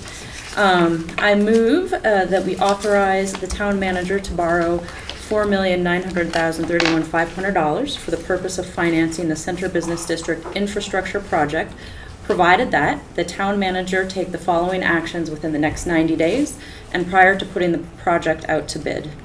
1, obtain a construction phasing plan. 2, obtain an additional peer review of the engineering work. 3, consider and propose a value capture plan. 4, integrate the surface restoration design into the overall construction documents, advance said design to the pre-construction level, and present said design in a public forum to ensure consistency with the preferred landscape architect design alternative that emerged. And 5, develop an updated financing plan that accounts for all surface restoration, landscape work, independent construction management firm with expertise in this type of project, and construction phasing. The aforementioned construction phasing plan shall include, but not be limited to, the days and times construction shall take place that minimizes the burden of residents and businesses while enabling contractor efficiency. Identify the sites that the town will make available and under what conditions for equipment and materials storage. Details about area cleanliness. The need for temporary features such as sidewalks and signage. Identify accessible parking areas at various points in the construction, and describe traffic flow at various points in the construction. The aforementioned peer review shall, at minimum, opine on whether the underlying assumptions in the proposed engineering are consistent with best practices regarding climate change, new and emerging stormwater outfall regulations, the proposed surface restoration work, and the anticipated future use of the middle school site and CBD. The landscape architect, CBA Landscape Architects, shall complete its work as a subconsultant to the engineering firm Woodard & Curran. Winthrop will dig once and only once in order to save costs and minimize disputes. And lastly, the town manager shall report back to the council regarding the construction phasing plan, peer review, value capture plan, and updated financing plan within 90 days and prior to obtaining any bids on the project. A motion has been made. Do I hear a second? Second. Second. Discussion on the motion. I agree with the motion's fine, but does it need the wording of chapter 29, section 1, like it was in the original motion? Pardon me? The original motion was to authorize the financing of the construction and to allow them to approach money, issue bonds under 29C. Does that wording need to be in this motion? I think we should add it, just for clarity's sake. Okay, So I so- would add that to the first sentence. The first sentence of the motion. Yes. Okay, yeah. I think you need that wording from the first sentence of the original motion about authorizing him to meet the approach. All right, read that back to me then so I can write it down. Okay. Let me find Austin's motion. Hold on one sec. Talking about chapter 29.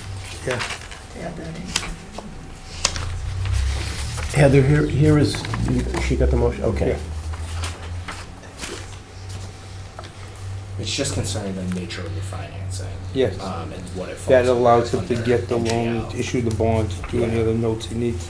That is a good clarifying point. Okay, so it's to tie the authorization to borrow money to Chapter 9 of... Chapter Section 1, 29. Chapter 29C, I think. Is that it? Section 1 of Chapter Okay. 29C, the general laws.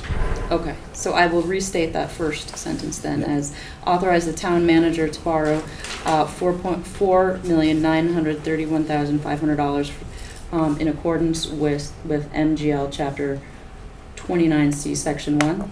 Yes. Okay, an amendment to the motion has been made. Do I hear a second on the amendment? Second. I hear a second. Discussion on the amendment? Let's vote on the amendment. All in favor, say aye. Aye. All opposed? The ayes have it. Now on the main motion with the amendment. Anyone else wish to be heard? Yes, sir. I'd just like to say, Mr. Council President, that I think this project is really essential for Winthrop's future.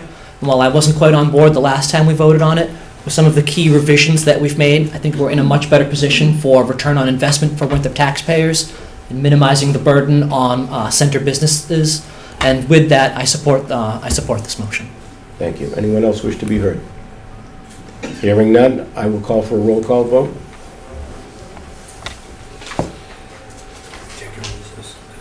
Counsel Ringman. Yes. Counsel Callow. Yes. Counsel McDuffie. Yes. Counsel Conti. Yes. Vice President Boncory. Yes. President Vecchia. Yes, Motion passes. motion passes. We will take a 5-minute recess.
Okay, welcome back, folks.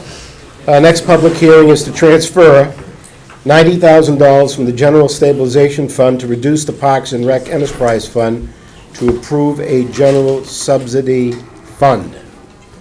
Any discussion from the council, from the town manager?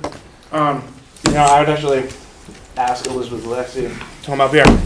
This is essentially a transfer to reduce the enterprise fund for Parks and Rec because in the fiscal 18 budget, it was budgeted at $440,000. It did not meet that revenue target. This year, it was budgeted at $356,000. Due to the discrepancy between 18 and 19, there was a lower level of revenue than even that 356. We basically need to come clean with DOR about what an actual budget should be within the Parks and Rec Department in terms of the enterprise fund. This is essentially like a stopgap to make our budget work for how we report the budget to DOR. It can't be off as far as it is. So that's the necessity for this to go forward, and Biz can speak to a few more of the particulars concerning it. Okay. The nuances on the budget, all the budgets for the town, and the enterprise budgets, they do impact our tax recapitulation, which is our tax rate setting, which is due to be done beginning of December after the classification hearing.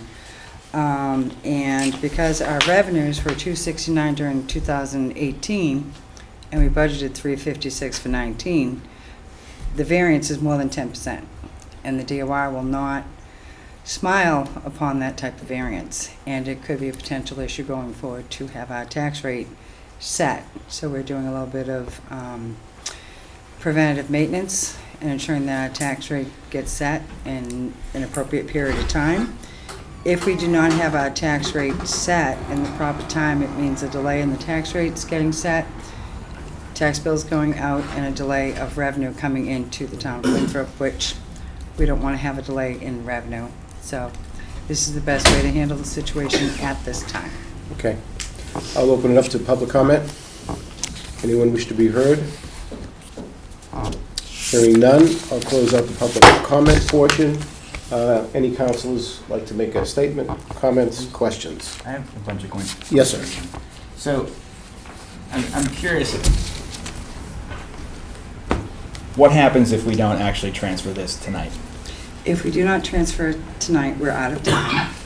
We have a very short opportunity in order to get our tax rate set, because you have to vote it tonight. I have to get the certified minutes, and I have to report it into the Department of Revenue site and all our other reporting mechanisms. So if we don't vote it tonight, we will have a problem going forward. If we wanted to vote it next week, again, we're going to have a timing delay based on when we have to have our tax rate filed with the DOR. And our biggest impact will be, if we delay, we have the potential of not having our tax bills out on a timely basis, which will, again, not allow revenue to be collected. Gotcha. The Finance Committee did meet on this earlier and had several questions, and Biz was more than helpful with us. The other thing you have to be careful about, if you did postpone, it's not when the vote is taken, it's when the minutes are actually okayed by us. So, you know, the minutes wouldn't be certified till the next meeting. Who knows? You could have a snowstorm, you could have a cancel, you know, you're just running a risk. This is for this year's budget, just to clarify, because I think there's some confusion. This is basically, like Biz said, that when you have a discrepancy over 10%, the state is going to look and it's going to be a red flag, and you don't want them to potentially stop certifying the tax rate. So this is basically saying, it's like a preventive maintenance that's saying that, you know, between the 260 that we feel pretty much very confident in collecting and this 90, we're going to hit that target goal of the 350. You know, I think at this time this is warranted. We did come out of committee with positive recommendation. There was a 2-to-1 vote. We did have positive recommendation to move forward. We do think it's something that it needs attention right away. Any further discussion? Yeah, but a bunch more, Ron. I'm sorry. Okay. So this is basically to cover up a shortfall of 90,000. Is this correct? At least that we budgeted, or that we're anticipating that we need to put in? Because this reads to me like we're subsidizing Park and Rec's budget. What we're doing is we're shifting the revenue allocations. The revenue allocation was for $356,000 in user fees. Right. However, once this budget was presented, we realized we're going to have a problem when we close the books because the revenue for FY18 only came in at $269,000.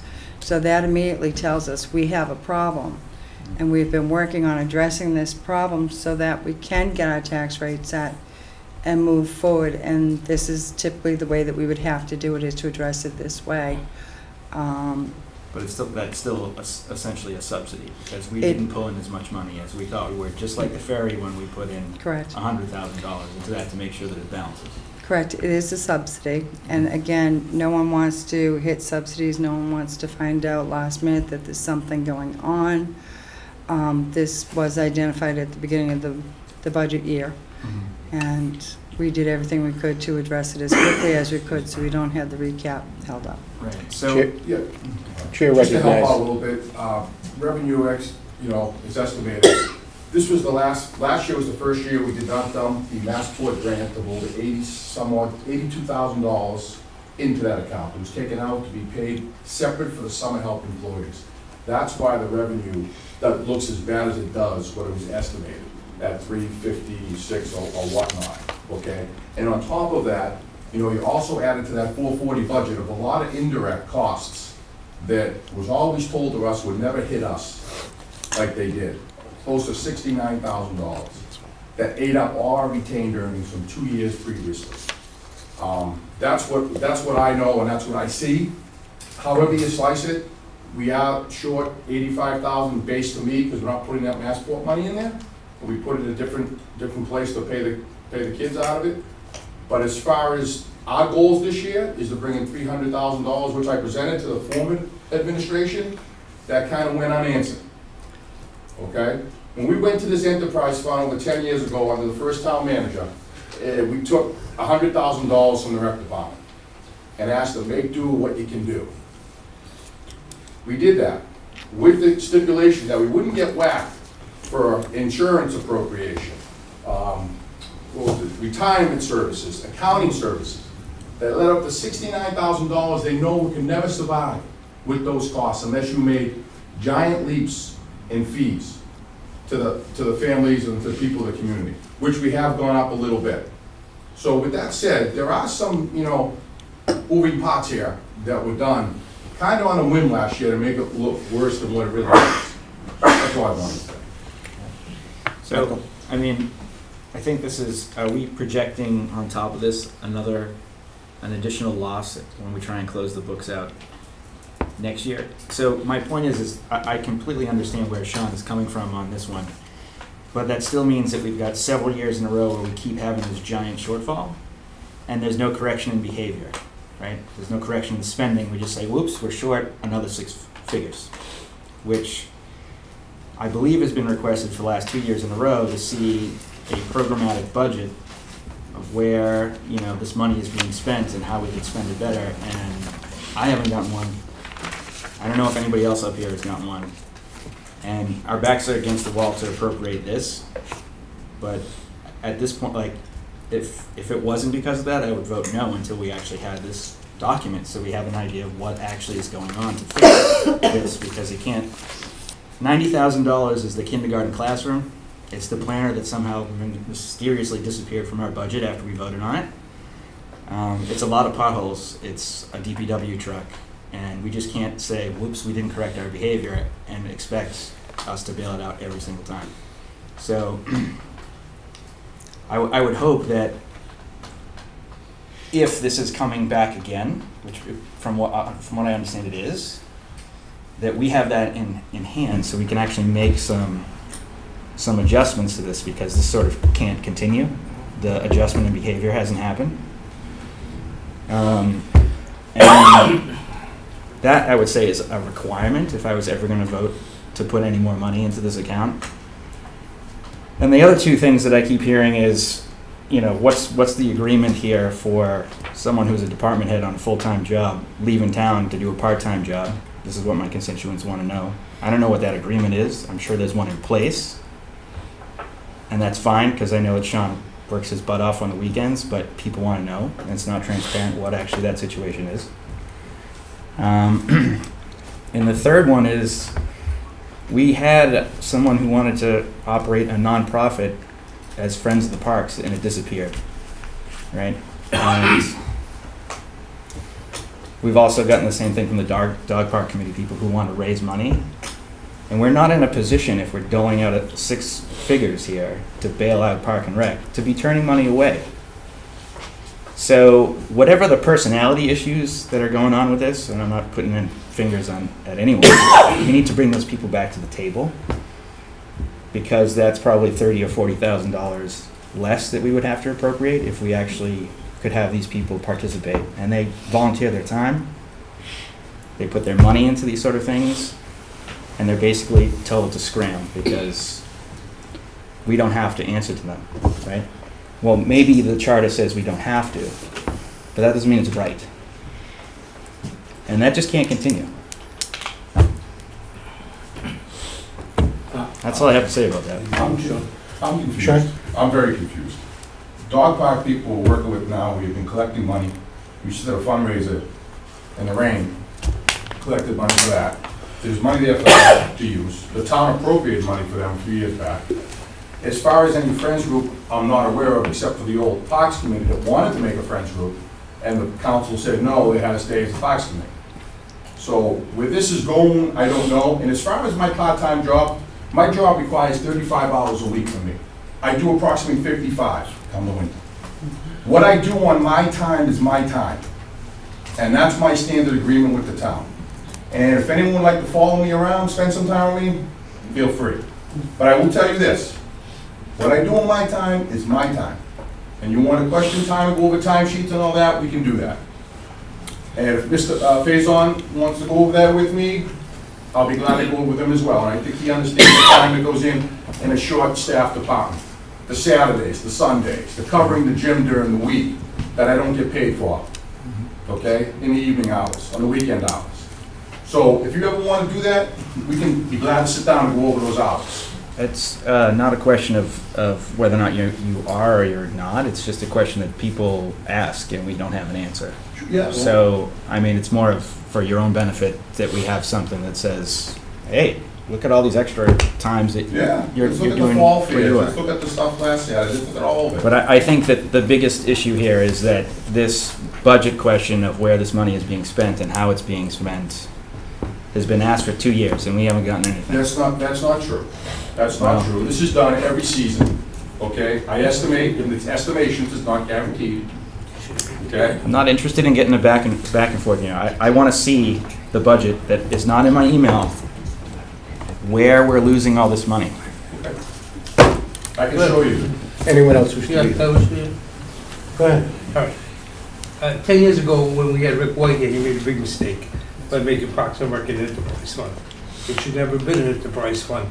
Parks and Rec should be the same as DPW, the fire department, the police department. It's a service that the community has to give to its constituents, to its citizens. Every town has a Parks and Rec department. I don't think many of them are enterprise funds. Most of them are in the general fund. And I think, let me finish, please. I think the problem that we have had with Parks and Rec, because Parks and Rec does an awful lot, but I think their after-school program is getting killed, and the money coming in from that after-school program is getting killed because there are so many other after-school programs between the school, Kids Only, and other programs that have started since this past 10 years that have taken the ability for them to make as much money as they were making before. So I don't think it's a thing to blame money lost. It's a blame of money not coming in, because there are other projects and other things for people to do that are used to be paying Parks and Recs during the summer, during the after-school programs. But I think that we should look into putting Parks and Rec back into the general fund and stop it being an enterprise. I would like to keep the discussion on the transfer of the $90,000. That's what we're discussing here.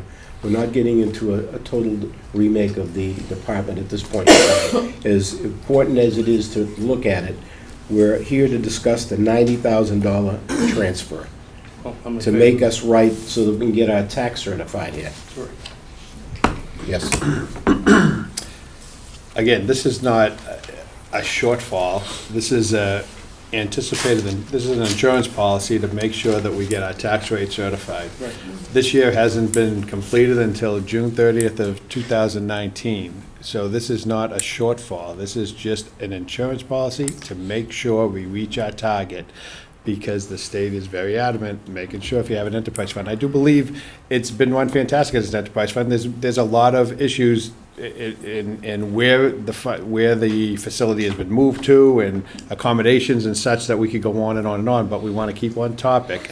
So I think it's extremely important that this get passed. I think this is not a shortfall from a prior year. This is for this fiscal year that we're in to make sure that we feel very confident in dealing with the state and making sure that they feel very confident in certifying our tax rates so we can get our tax bills up.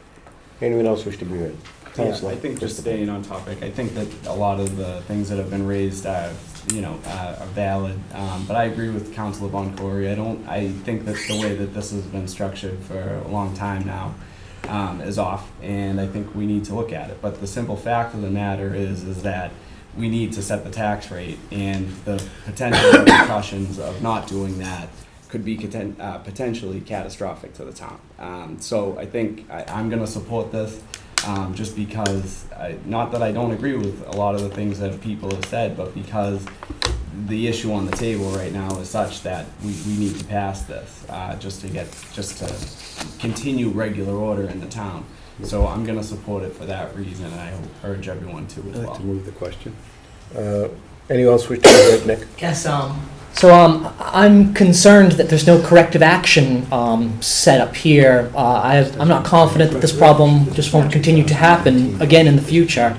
And I'd also like to say I'm troubled that it seems that town government culture is such that these problems aren't coming to the town council until it seems that our backs are against the wall, where we sort of either have to approve it or there's some dire consequences. And I'm just not comfortable enabling that into the future. Okay, we're going to move the question. Any further discussion? All in favor of the motion say aye. Aye. All opposed? No. No. The ayes have it. I think it's a roll call. You're correct, 90,000. Yes, I did. Okay. Well, It's $90,000. We'll Can I, take a roll call. Yes, Council sir. President, can I call for a division of the House as in a roll call vote, please? I think it's required. It's required. Sorry, so- sorry, I was You got me. Counselor Raymond. Yes. Counselor Callum. Yes. Counselor Christopher. Yes. Counselor Terry. Yes. Counselor Soto. No. Counselor McDuffie. Yes. Counselor Conti. No. Vice President Boncory. Yes. President Vecchio. Yes, Motion passes. thank you. This one should be quick. Next public hearing is to transfer $72,524 from the Capital Stabilization Fund, General Fund, new special article FY19 Coastal Resilience Coughlin Playground Match. This was subject of a discussion tonight out of finance. Do you want to comment? I'm going to ask if anybody has. Are you opening a public hearing? I just want to give an overview Sure. so they know what it's for. So this is a town share of a grant that's come to us for a number of years now, and I believe this is the last year, that we're trying to help the area of Coughlin Park. And this is a 33% match, so it's a $220,000 grant, and we're putting in our $72,000. Very much needed. We've done it in the past with this, and this is to put the area around Coughlin Park back to where it was several years ago, and put in place berms as such that we wouldn't have any further erosion, or to try to prevent it as much as possible. It's a very viable opportunity for the town, and we came out with unanimous positive reaction and positive recommendations for this to move forward. I'll open it up to public comment. Do I hear no one? I'll close out that section of the hearing. Any further discussion? This came out of committee as a favorable report. Does not require a second. Any discussion on the motion? Hearing none, I'll get a roll call. Counselor Ringman? Yes. Counselor Calla? Yes. Counselor Christopher? Yes. Counselor Terry? Yes. Counselor Sordo? Yes. Counselor McDuffie? Yes. Counselor Conti? Yes. Vice President Boncory? Yes. President Vecchia? Yes. Motion passes. Thank you. Next item is public hearing on the 413 to 415 Shirley Street, an SDOD, which went to the planning board for a recommendation. It came out with a tie, so it is before the council to make a recommendation. And I see a council for It's the next item under the public comment. Yeah. Go right ahead. Thank you. May I have, Mr. with me? Thank you. Mr. President, honorable members, James Cipolletta, 385 Broadway, Revere is my office. My home, however, is in Precinct 4. And I'd like to thank and compliment my precinct councilor for that very well thought out and detailed motion on the first issue. So that was with regard to the infrastructure. We're down at the CBD, where I have a couple of clients just waiting to come out of the gate. But those are the people we're going to talk about tonight. What I'd like to talk about is Mike Ferrara's project, and he has acquired the building. the Strand Theater. Yes, it is, and it was, and has been a number of different things, boats and motors and the ambulance company and so on and so forth. And it has been inspected by the town, and some of the individuals in the Inspectional Services Department feel that the building might be unsafe. And Mike has done what he can to shore it up. But he does have some options, and he doesn't want to develop it. And so one of the things that we talked about when Mike and I had looked at the property and tried to lay out what some of the possibilities might be for improvement in that area is to dig into some of the archives and of not only the history of the building, but the history of what the town selectmen at the time, the town council, and the outside consultants who were brought in said about what we needed to do to revitalize, and I've heard that word a number of times this evening, and I think it's very appropriately used, certain areas of the town. And I think Councilor Boncory was at the meeting too. It was early on, and it was probably 10 or more years ago when a group from the University of Massachusetts came in. It was led by Glenn Garber, and they had done a study of the town of Winthrop and identified several different areas of the town that needed some really concentrated attention for improvement. They still do. And they do, and I think they're the same, Mr. President, and that is the center was number one. Main Street, which Mike Carney did a great job up there at the entrance to town up at the Boston and Winthrop line. That was the second. The Crystal Cove area, the Shirley Street Veterans Road area was another one, and that's the one that we want to concentrate on this evening. So Mike owns the property that has the building, the brick building on it, and it sits on 12,214 square feet of land. The zoning designation for the area is RB, Residence B. And the reason I talked about that Garber UMass study was that it led into the next study that was spearheaded by the town council and the planning board under the direction of Dick Dimes and Peter Roach and those members who were there along with the councilors. And they brought on Mass Municipal Association and their personnel and their expertise to tell us what do we do when we look around and we see a number of commercial-type buildings sitting in residential areas, and those commercial buildings have outlived their usefulness. And they're sitting, many of them are empty, some of them are underutilized, and some of them are in poor condition.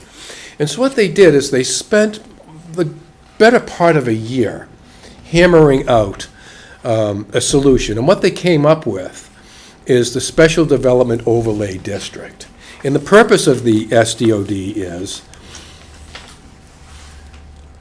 to encourage the redevelopment and reuse of existing non-residential properties in a manner compatible with the surrounding neighborhoods or commercial areas, to prevent disinvestment and deterioration of these non-residential buildings that have become obsolete for their original purposes, by allowing other economic uses, including... Good job right now?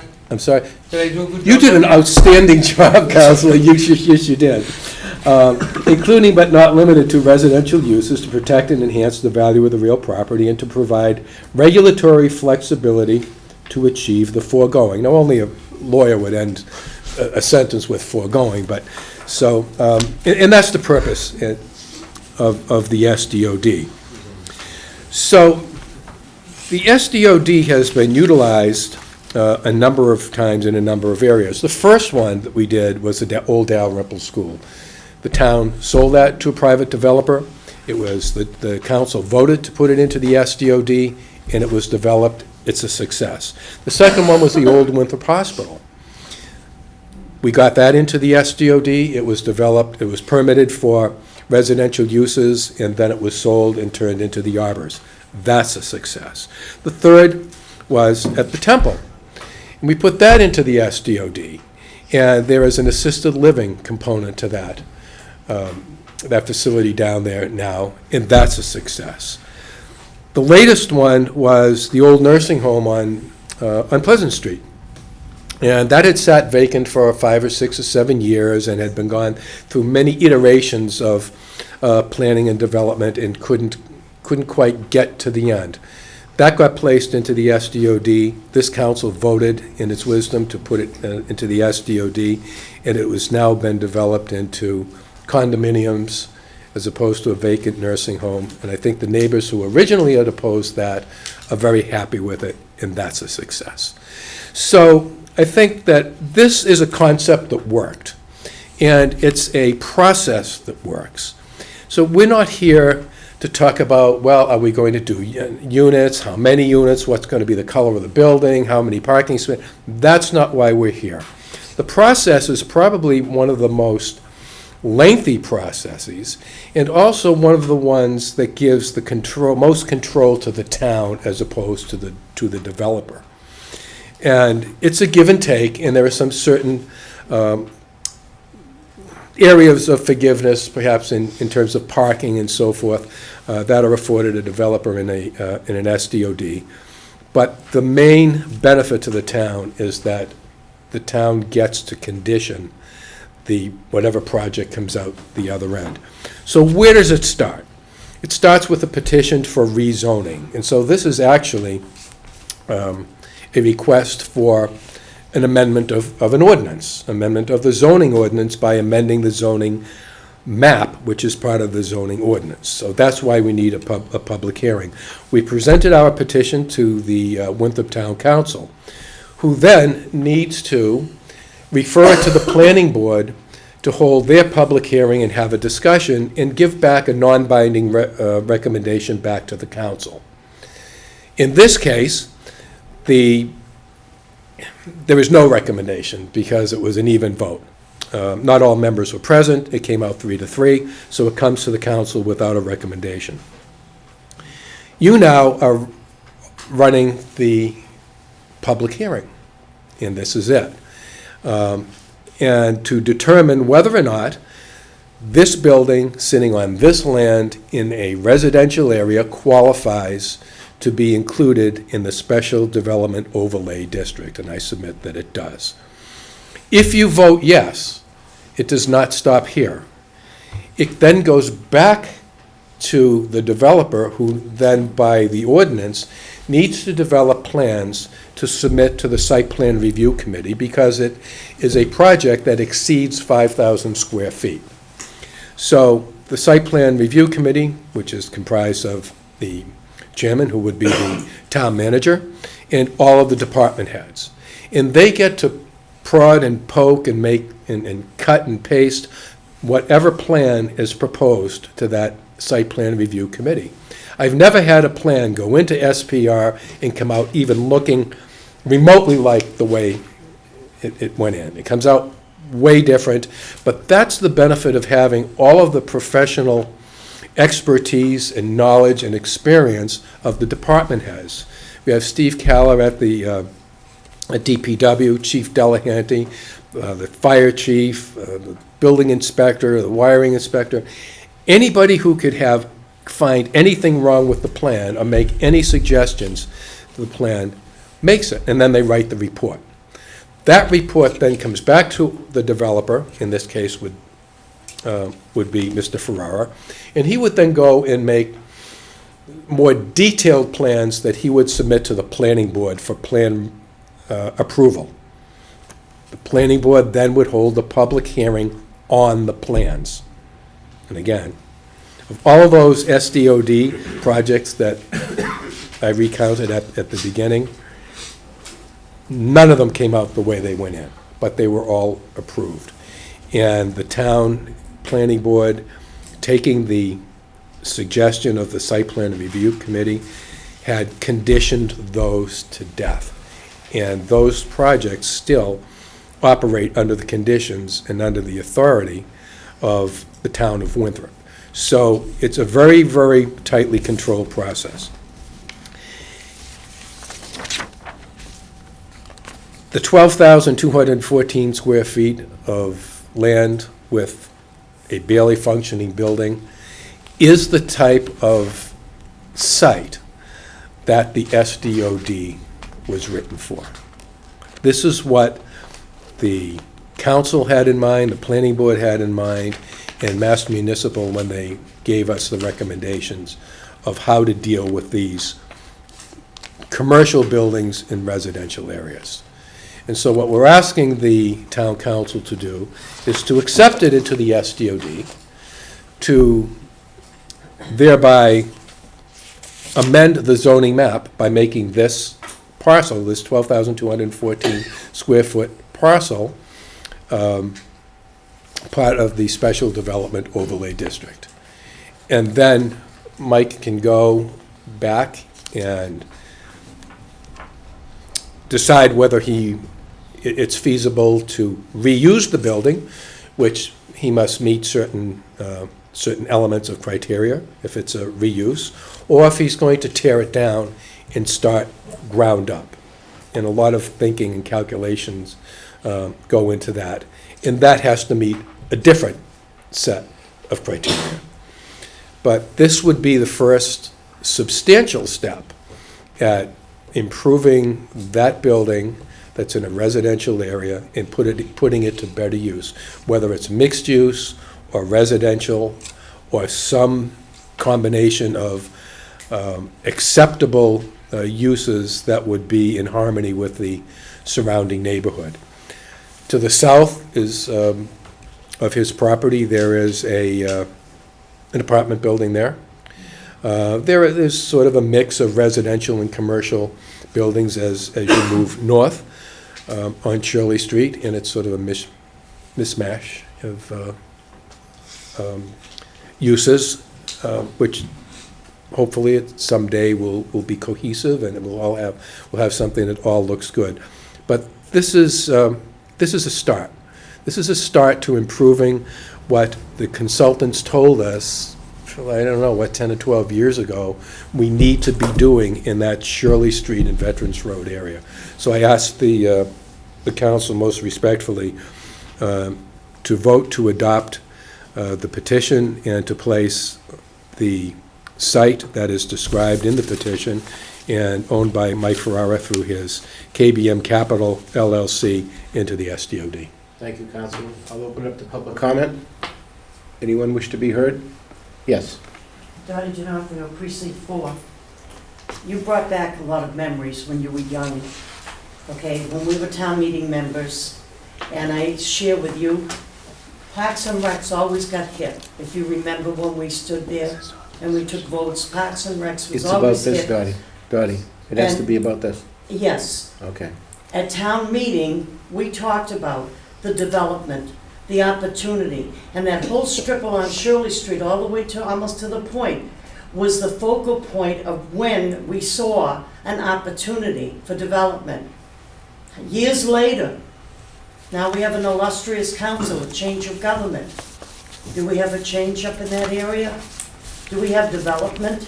Do we have growth? Do we have anything really to brag about along Shirley Street? No offense to the folks that live there, in that area. But we talked about this when we were all town meeting members. Where is it? Young man like this is coming forward.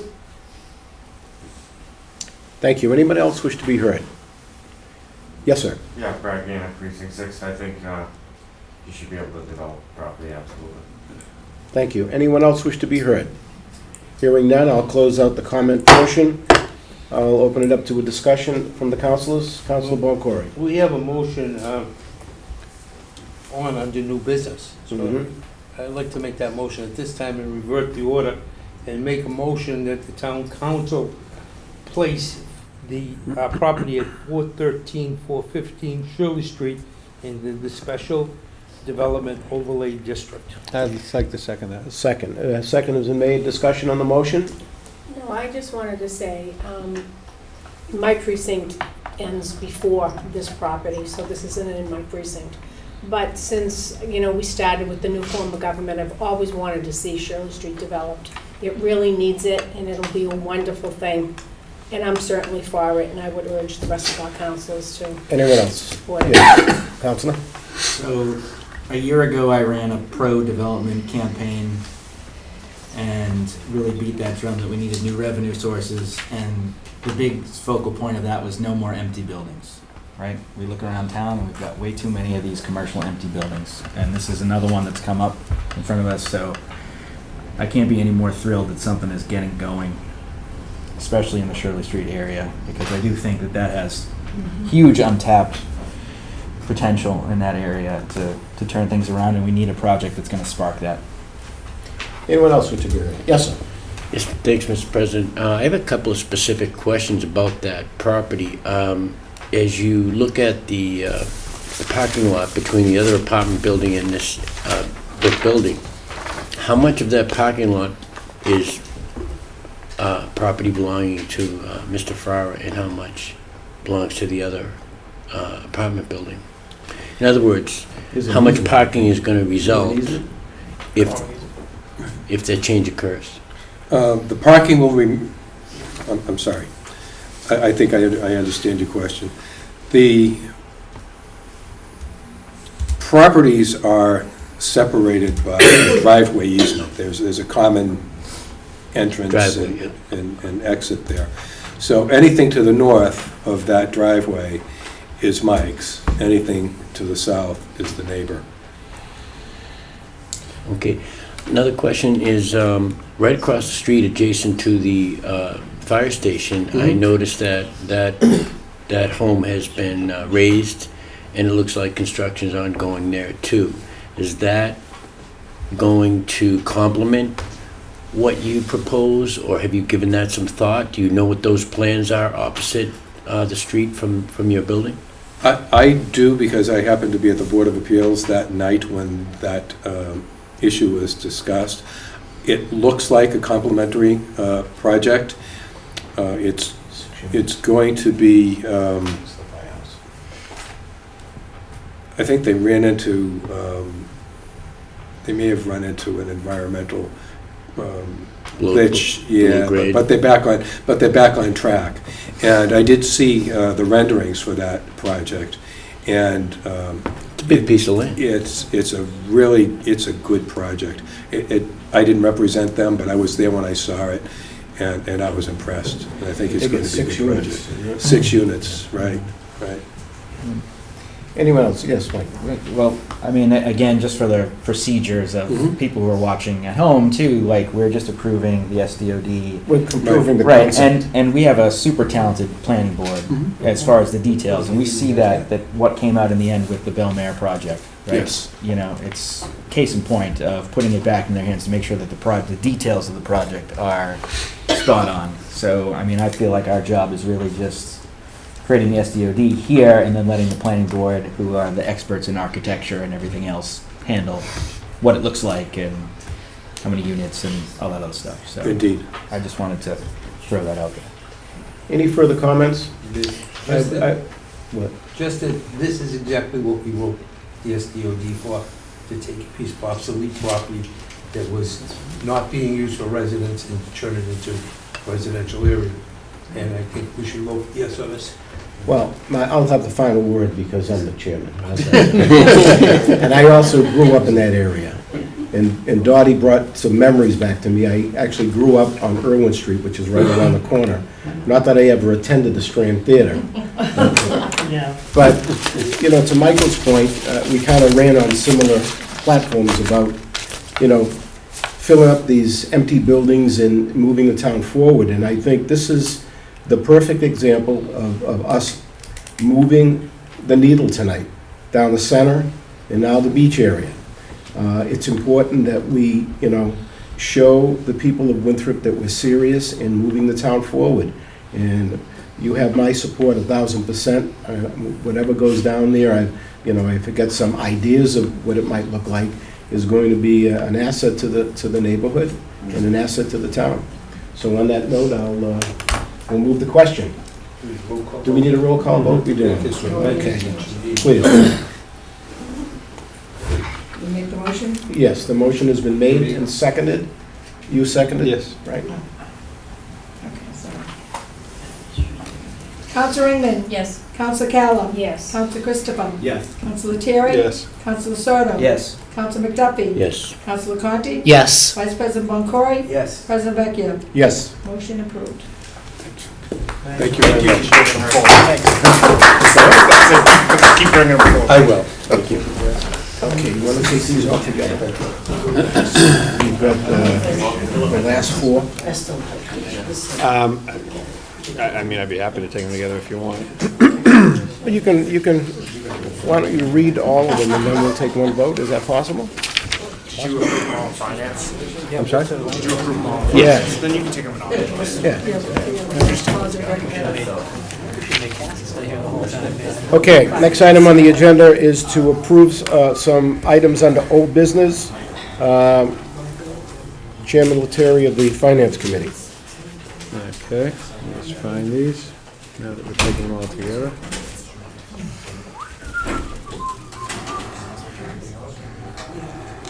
Okay. Damn it.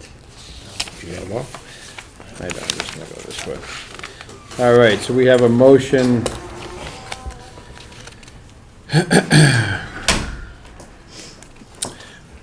We're gonna take four motions, we're gonna take them all at once. I will read the motions. First motion is I move that the town council vote to transfer $5,500 from town council reserve line item number 0111057-578100 to town manager general office supplies line number 0111254-242300 for the purpose of funding the employee recognition program and presentation for calendar year 2019 or take any other relative action thereto.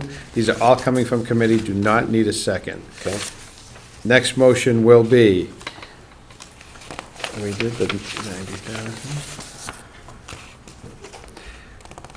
That the town council declare as surplus the following floor model safe described as Benton of Boston Model LA 3-0787, thereby authorizing the treasurer collector to post for sale through an approved auction site or take any other action relative thereto.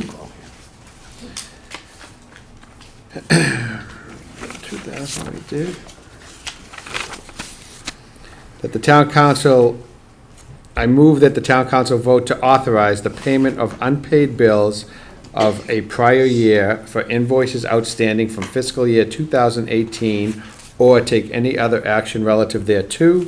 And I also move that the council, in accordance with Mass General Law, Chapter 30B, Section 12B, vote to authorize the school department to enter into a 5-year lease agreement with Ford Motor Credit for the school department's special education van, or take any other action relative thereto. Okay, motions is made, no second is necessary. Any discussion on any of the motions? I will just like to make a few, on the prior bills, this is not an appropriation, this is just authorizing the town to take this money out of this year's budget, so we're not appropriating, we're not taking any money out of a fund.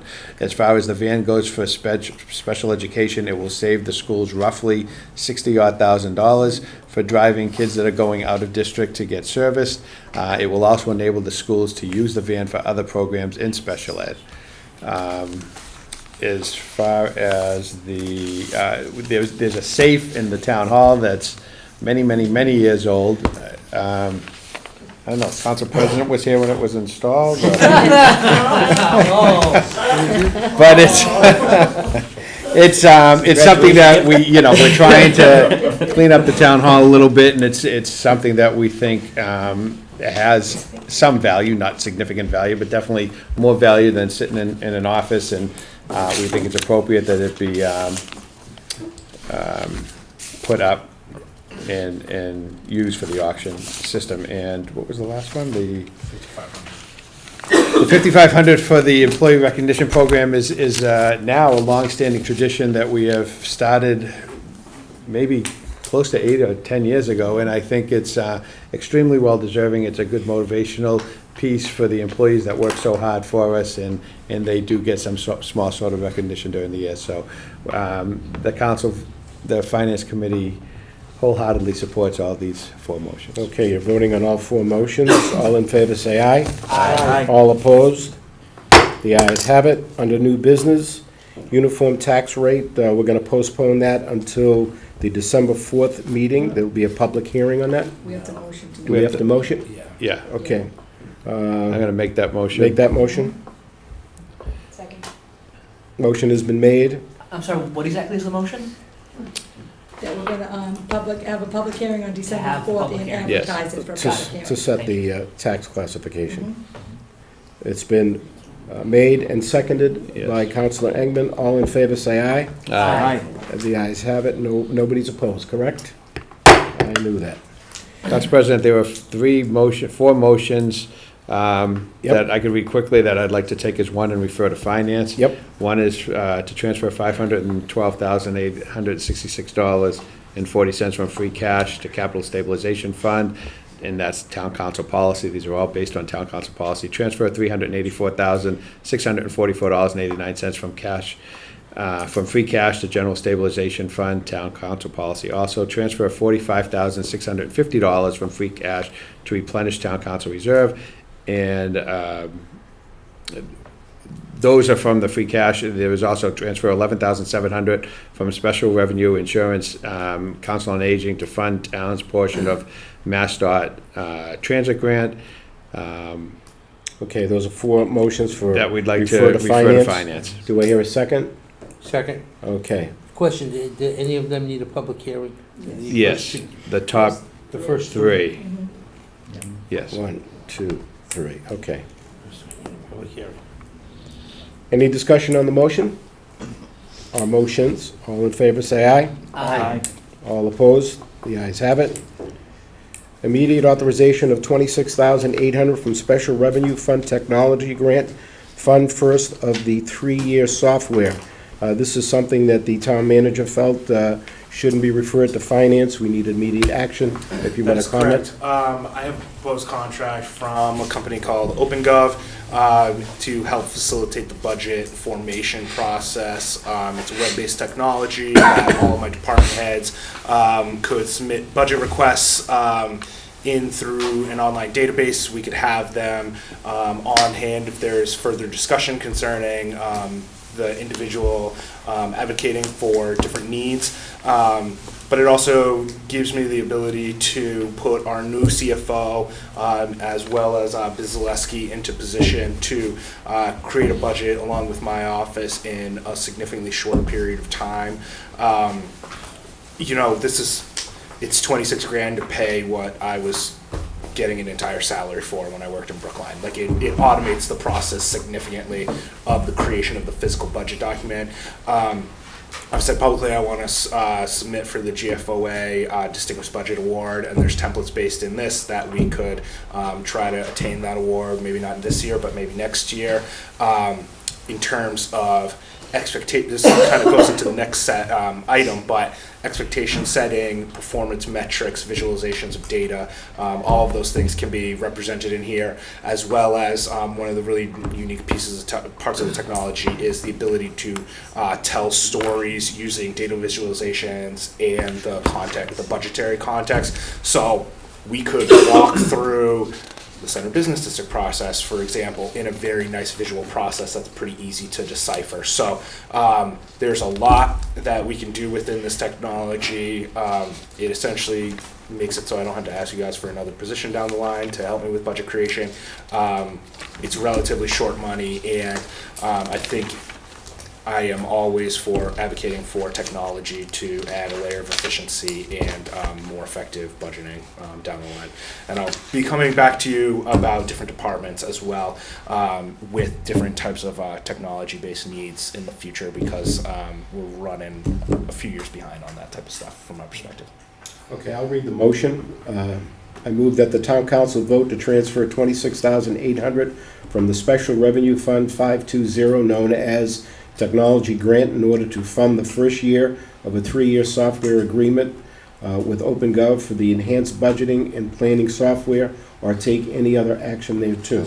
Do I hear a second? Second. A second? Question, is this going to be declared as an emergency motion? It is. It has Yes. to be declared as an Yep. emergency Yes. motion? Yes. All right, otherwise it can't be voted on. Yes. It's an emergency. It is an emergency, so. Okay. I hear a second. Any discussion on the motion? What, This is, I know it's getting late and everything, but I kind of feel like there's a slippery slope with the emergency motion. I kind of think that an emergency would be more of like a public safety issue or something along those lines. I'm not going to, make a huge deal of it, but I think that this is something we could I'd like to look at as a member of the Finance Committee, and maybe just to approve it, maybe at the next meeting. Understandable. My only concern is that we have the fall forum next week. We don't have another meeting until December. If I delay signing on to the contract, it delays implementation, and I don't want to keep pushing back the budget creation process. It's the only reason it's being proposed this way, and I totally understand your sentiment on it. anyone else wish to be heard? And just on the town, again, if this is voted tonight, we have to wait for the minutes to be approved. Yep. So, we're running into a slippery slope, and we want to get ahead of the curve on the budgeting process, because, this year's process was long, arduous, and not extremely smooth. And I think Austin's plan is to get this going quickly and to be on top of it, and I think that this gives him a little lead time that, time goes very quickly. Once, you hit December and then holidays and everything else, next thing you know, it's the middle of January, then February, and we're, I just think that this is something that, I understand Councilor Christopher's concerns, but I think this is something that would definitely fall into the... But I think that you're going to say that this is it will enhance public safety if you get this budget done faster? Yes. Is that what you're saying? There we go. I guess you should say that. That is what I'm saying. Does anybody else wish to be heard? If not, we'll take a vote. This is over $25,000. We need a roll call, do we not? Sure. You should take a roll call. Yes. Yes, okay. And Counselor Ringman? Yes. Counselor Callow? Yes. Counselor Christopher? No. Counselor Terry? yes. Counselor Serto? Yes. Counselor McDuffie? Yes. Counselor Conti? Yes. Vice President Boncory? I got to say no in the emergency situation. President Vecchia. Yes. Motion passes. And just for clarification, that's coming out of a technology grant fund, which has a balance of $105,000, and this would bring the balance down to $78,000. And that fund is replenished yearly by our money that we get in capital. Is that general fund money from Comcast? Yep. Which that is coming, ascertainment hearings and things like that for 2020. The current contract with them expires. So fun stuff ahead. I've done a few of those. So awesome public hearings. Okay, Councilor Lucerto. All right, so the,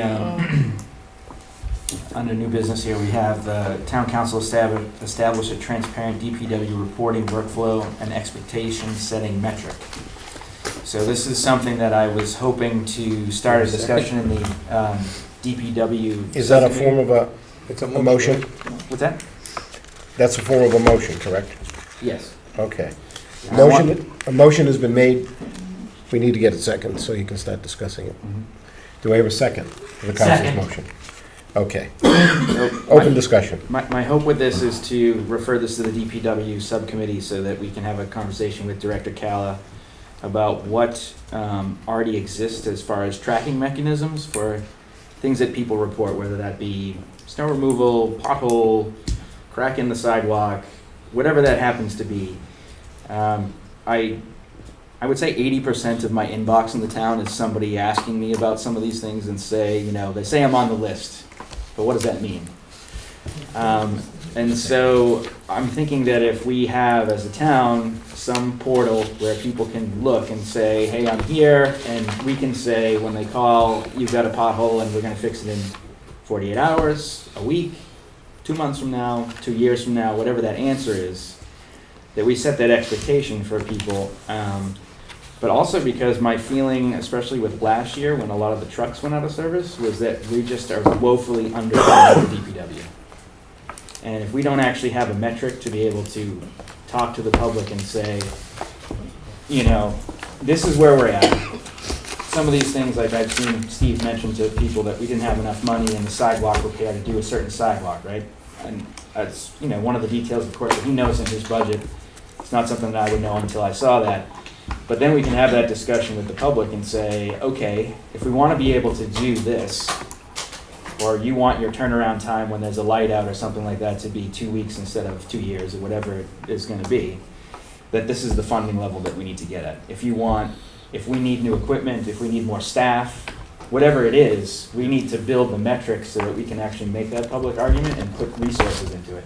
Because right now, I don't feel like anybody really knows. I mean, we know it's woefully underfunded, but I think being able to set that expectation with the public will help us, I think, advocate for more resources to be able to meet what their demands are. And because I think they have a lot more demands. We probably can't meet exactly what their expectation is. So we should set that expectation. That might be extremely difficult given our budgets, but we can at least have a process where people can see, oh, well, I didn't think that you guys didn't actually have the money to do this sort of thing, so I can call a million times and it's not gonna get done until the next budget cycle. Or, you know, the council can start appropriating more money to fix those things if they're emergency situations. But I just feel like it's a giant blind spot for the public and us, and we're not putting Director Calla in a position to succeed by not having the ability to advocate for more resources for him. So I'm hoping that we can just schedule a DPW subcommittee meeting and look at what tracking we already have and where we're at, and take a look at some of the messages that we've been getting as far as, okay, well, how do we meet that public need, or come closer to meeting what the public expectation is, and what does that funding metric look like? And I know this is something that you really hammered on in your interview about creating those data metrics of like service agreements, and I think it's a good time to start looking at that. Sure. Thank you, Councilor Lucerto. Sure.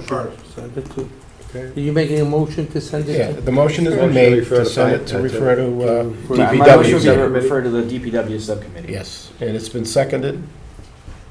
So. Did you second it? Yes. Okay. It's been seconded. Someone did. Okay. So I agree with the intent of this article, and I agree that we do need metrics and to go through real expectation setting exercises. That said, I don't think it's unique to DPW, in all honesty. I think it's something that we need to be looking at essentially government-wide. We need, it's not just DPW, it's recreation, how many kids are in individual programs and stuff like that, instead of discussing some of the shortfallings of a budget or indirect and direct costs and stuff like that, which are completely salient conversations to have. It is good to reflect on. We repair potholes within 72 hours. We provide this many kids with after-school activities. We had this many number of people vote early in the election. All those types of metrics. We have data internally, we're just not publicizing that data. And we're not taking credit for the work that's being done. And what it really goes into is that it's not just a DPW work order management system, because I've spoken with Director Kyle about that. They have something internal that's a work order management system, but it doesn't have like the level of public transparency, and it's not like a flashy website and stuff like that. It doesn't have the lights or whatever way you want to try to indicate if things going right along. But we don't have that for a lot of departments. So although I think this discussion can happen within a subcommittee about the specific needs of DPW, I think we should be looking at a larger town-wide solution. Along with this budget piece of technology, I'm looking at an online permitting, like a web-based permitting application, so that Al and Inspectional Services in Buildings, not only can they have a better grasp of all the work that's being done in town, when something enters the process, you have forced checkoffs from different departments. It does not move forward unless the police chief and fire chief sign off on it. You can do it with your liquor licenses. You can build some things into the system in terms of permitting and licensure. I think we should have, if it's a work order management system or it's something like a constituent services type of system, see-click fix or something like that, I think we need something like that we can begin to have some of the public input on the services being required or requested, as well as the work that's being done by the department, like internally generated work as well. So it more completely encompasses what's happening within our departments, instead of just looking for a solution for DPW, even though we spend a ton of money in DPW and it touches us the most. We should be talking, I'm an analyst, that was my first job in this, like, the metrics are important. What our response time is for public safety, what our overdoses are for public health and things like that. Like, we need to publicize this information, have public discussions about it, because if we don't talk about what our community is expecting of us, we can't say if we're meeting it or not. Like, if we don't put it out there and we're not talking about it, then it doesn't matter what the number is, because you can spin it whatever way you want. Like, the public can say it's not good enough, we can say we're trying our best type of thing. Like, until we set metrics and set these things going forward. So I think this would be good for a subcommittee to have the discussion, but I think it filters into a larger budget discussion, in that I would like to go through like a goals and objectives activity with the council to inform the base of the budget, and then the goals and objectives within departments should tie back into the goals and objectives of the council. So in terms of longer term planning and being transparent and things like that,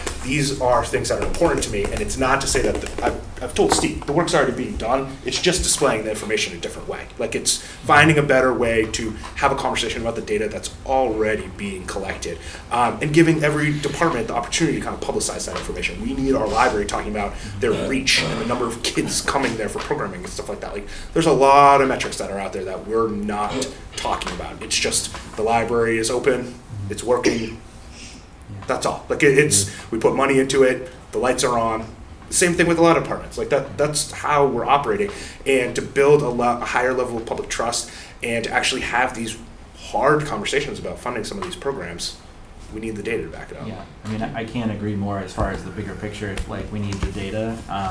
The reason why I was focusing on this one particularly first is that a lot of the other things that are in front of us, especially today, the CBD project, these SDODs, you got people flipping houses like crazy. Absolutely. And, I see Steve, his guys out there every day busting their butts, and what resources we give them the output is great. It's Yeah. just a matter of like, okay, well, if we want to Absolutely, jack that yeah. up, what does that actually cost us in appropriation to be able to do that exponentially to keep up with the other curb appeal that's going on around town in the private sector? So. Absolutely, and yeah, I agree.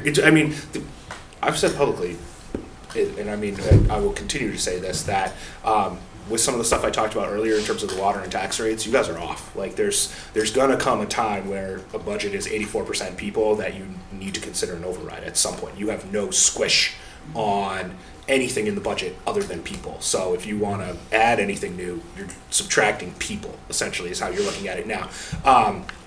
Data like this helps inform an override process. Talking about the level of service being provided helps inform these types of longer term funding schedules and things like that. And if I can get a capital plan in place, that helps Steve in the long term with replacement of his vehicles and things like that. So again, I get it. I think it's worthwhile to do, in this case, an exploration of this, but I think the solution is going to be a bigger solution than just DPW based. On that note, we'll move the question. Austin, I gotta ask Austin, do you I'm think sorry. it should be done by you and your management team, or do you think it should be sent to a council subcommittee?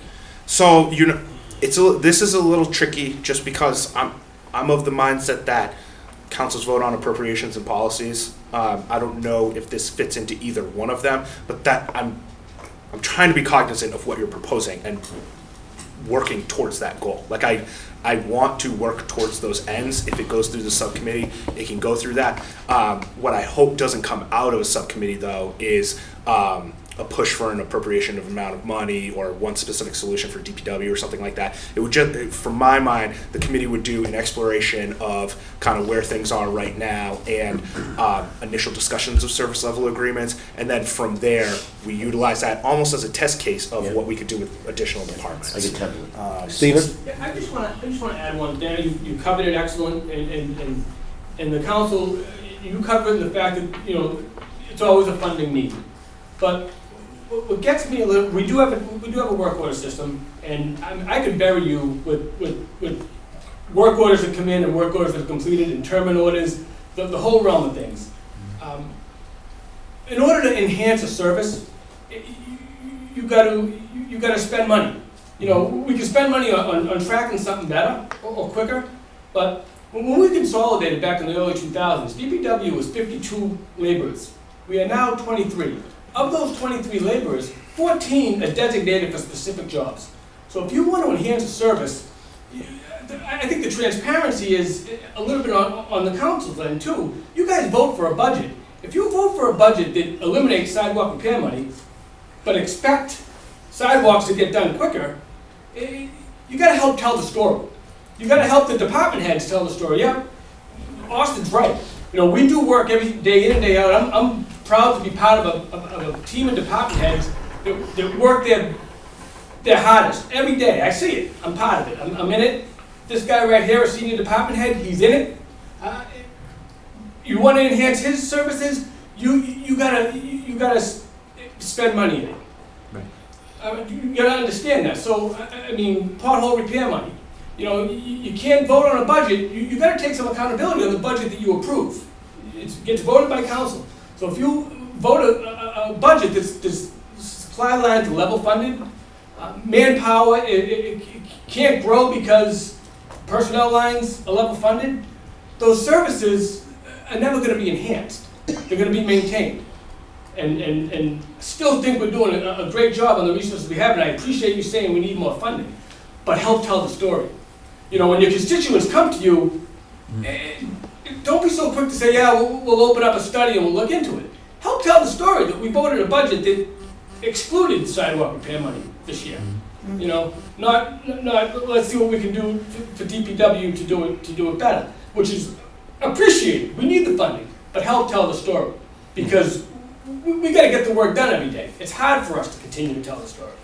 I think the point is with the data that we have. I mean, I agree. I don't think anyone was happy with the budget process last time around, right? So, and a lot of us were new trying to weed through that. So, I definitely take some responsibility on those pieces. But I think getting the data and the metric helps us tell that story. And I think that that's what we need to build to with the public, who have always said, oh, you know, we spend money willy-nilly. Well, if you actually sit down and show them the metrics and say, if this is what you want, this is what it costs, and then put it out there on a ballot question. You want that? It's going to cost you X. But without those metrics, we can't get to that part of the conversation that the wider public understands, right? Yeah. You know, so that's the goal, is to say, I think this is a priority. And, you know, I want us to come up with that metric so that we're putting people in a better position to succeed than what we are doing now. Just remember, this is a team. You guys behind that table and us out in the streets trying to get this done is a team.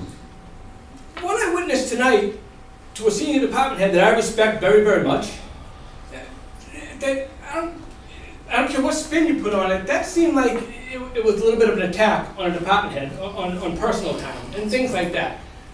We all gotta, I think, just kind of focus on the things that we need to get done, and the things that we're budgeted to get done, and not let so many, let's all be transparent. Let's not stand behind, you know, a constituent said this and a constituent said that, so we're going to come after you and try to figure out. We report to a town manager, and we got to work through that town manager, and we're all working extremely hard. We've been doing this for 12 years. And is there ways to be more efficient? Absolutely. But it's the funds. You nailed it on the head. It's the funding that it all comes down to make all these services be enhanced, not lack of wanting to do it. I agree with that. And I was just going to say, you know, ultimately, whichever part of this discussion people enter in on, I want to get away from gut instinct. People at home saying, I think my road should be cleared. Myself saying, I've spent so much money on something, why isn't this happening correctly? Get away from the gut instinct. It's numbers and metrics. Like, we can have a real conversation about the work that's being done. And like I said, I want to give department heads credit for the work that they're doing. I think that largely, you know, there's not necessarily here, but in other parts of the country, there's a negative connotation of government, and that money isn't being allocated correctly, and there's a lack of oversight. And what I want to do as much as possible is add levels of transparency so that, you know, I'll kill people with data if that's what it takes, just to say, here's the data. Like, look at it. This is why we're falling short. It either needs money or your expectations need to be lowered. And that's it. And get away from the gut, talk about the data. And I think we can move in that direction. And like, that's why you guys brought me here. I want to help facilitate things moving in that direction in the long term. Anyone else wish to be heard? Yeah, I just don't think that the town council committees should be doing that. I think the management team should be doing it. They're the administrators. They should be setting up the metric system with the town department heads. And the town council should not be doing it. We should be doing a budget. We should be directing a policy. We should not be micromanaging with our committees. I agree with Council Boncory, but I also agree that I don't think as well after 10. I'm going to use my council privilege, put this off until the next meeting and discussion. Okay, that ends that.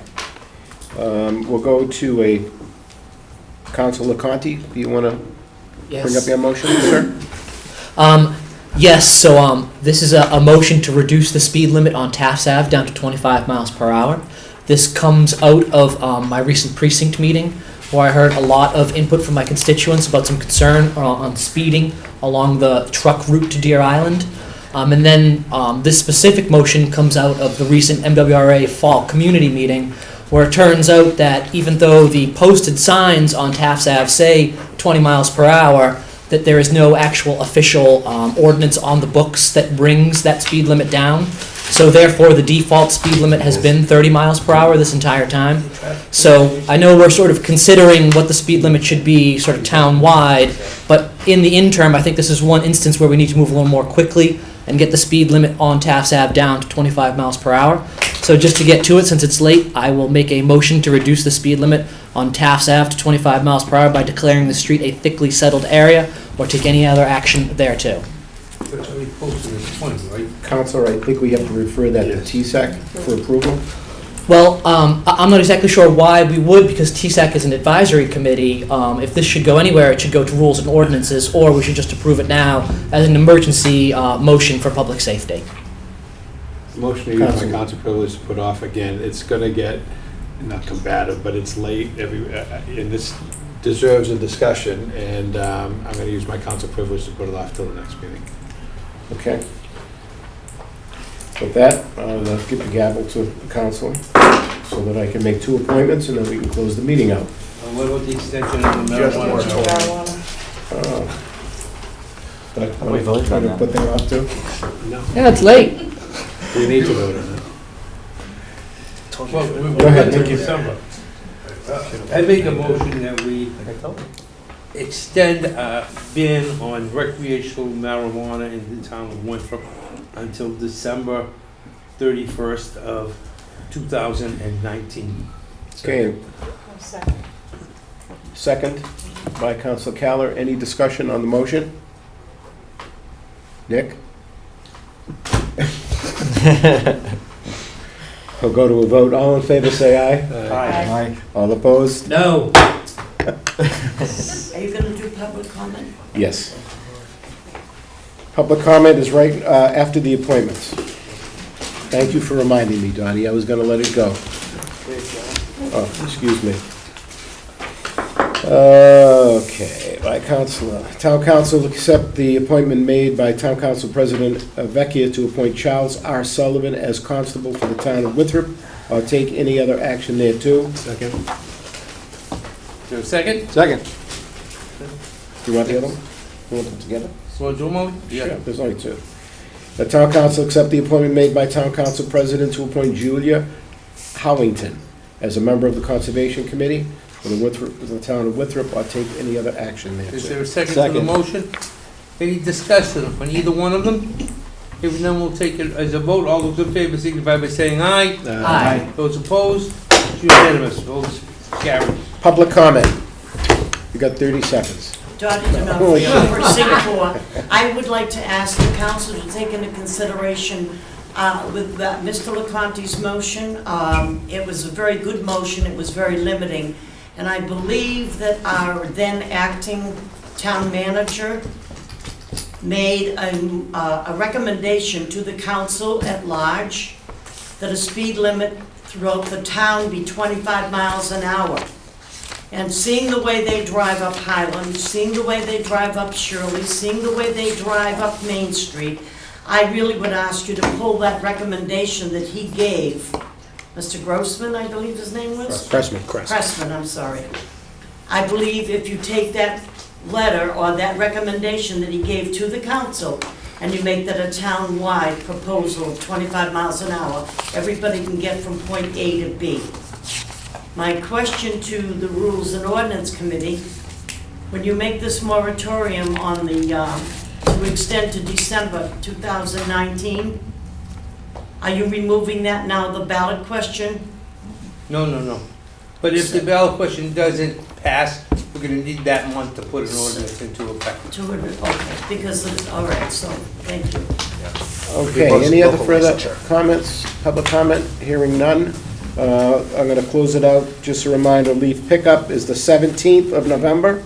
On your curbside, paper bags or barrels. Do not use plastic bags or they will not be picked up.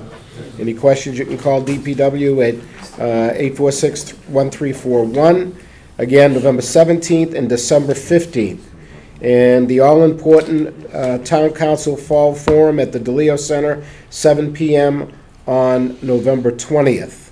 And that's it, folks. I'll entertain a motion for adjournment. Motion. A motion has been made and seconded. All in favor, say aye. Aye. No, I want to stay here.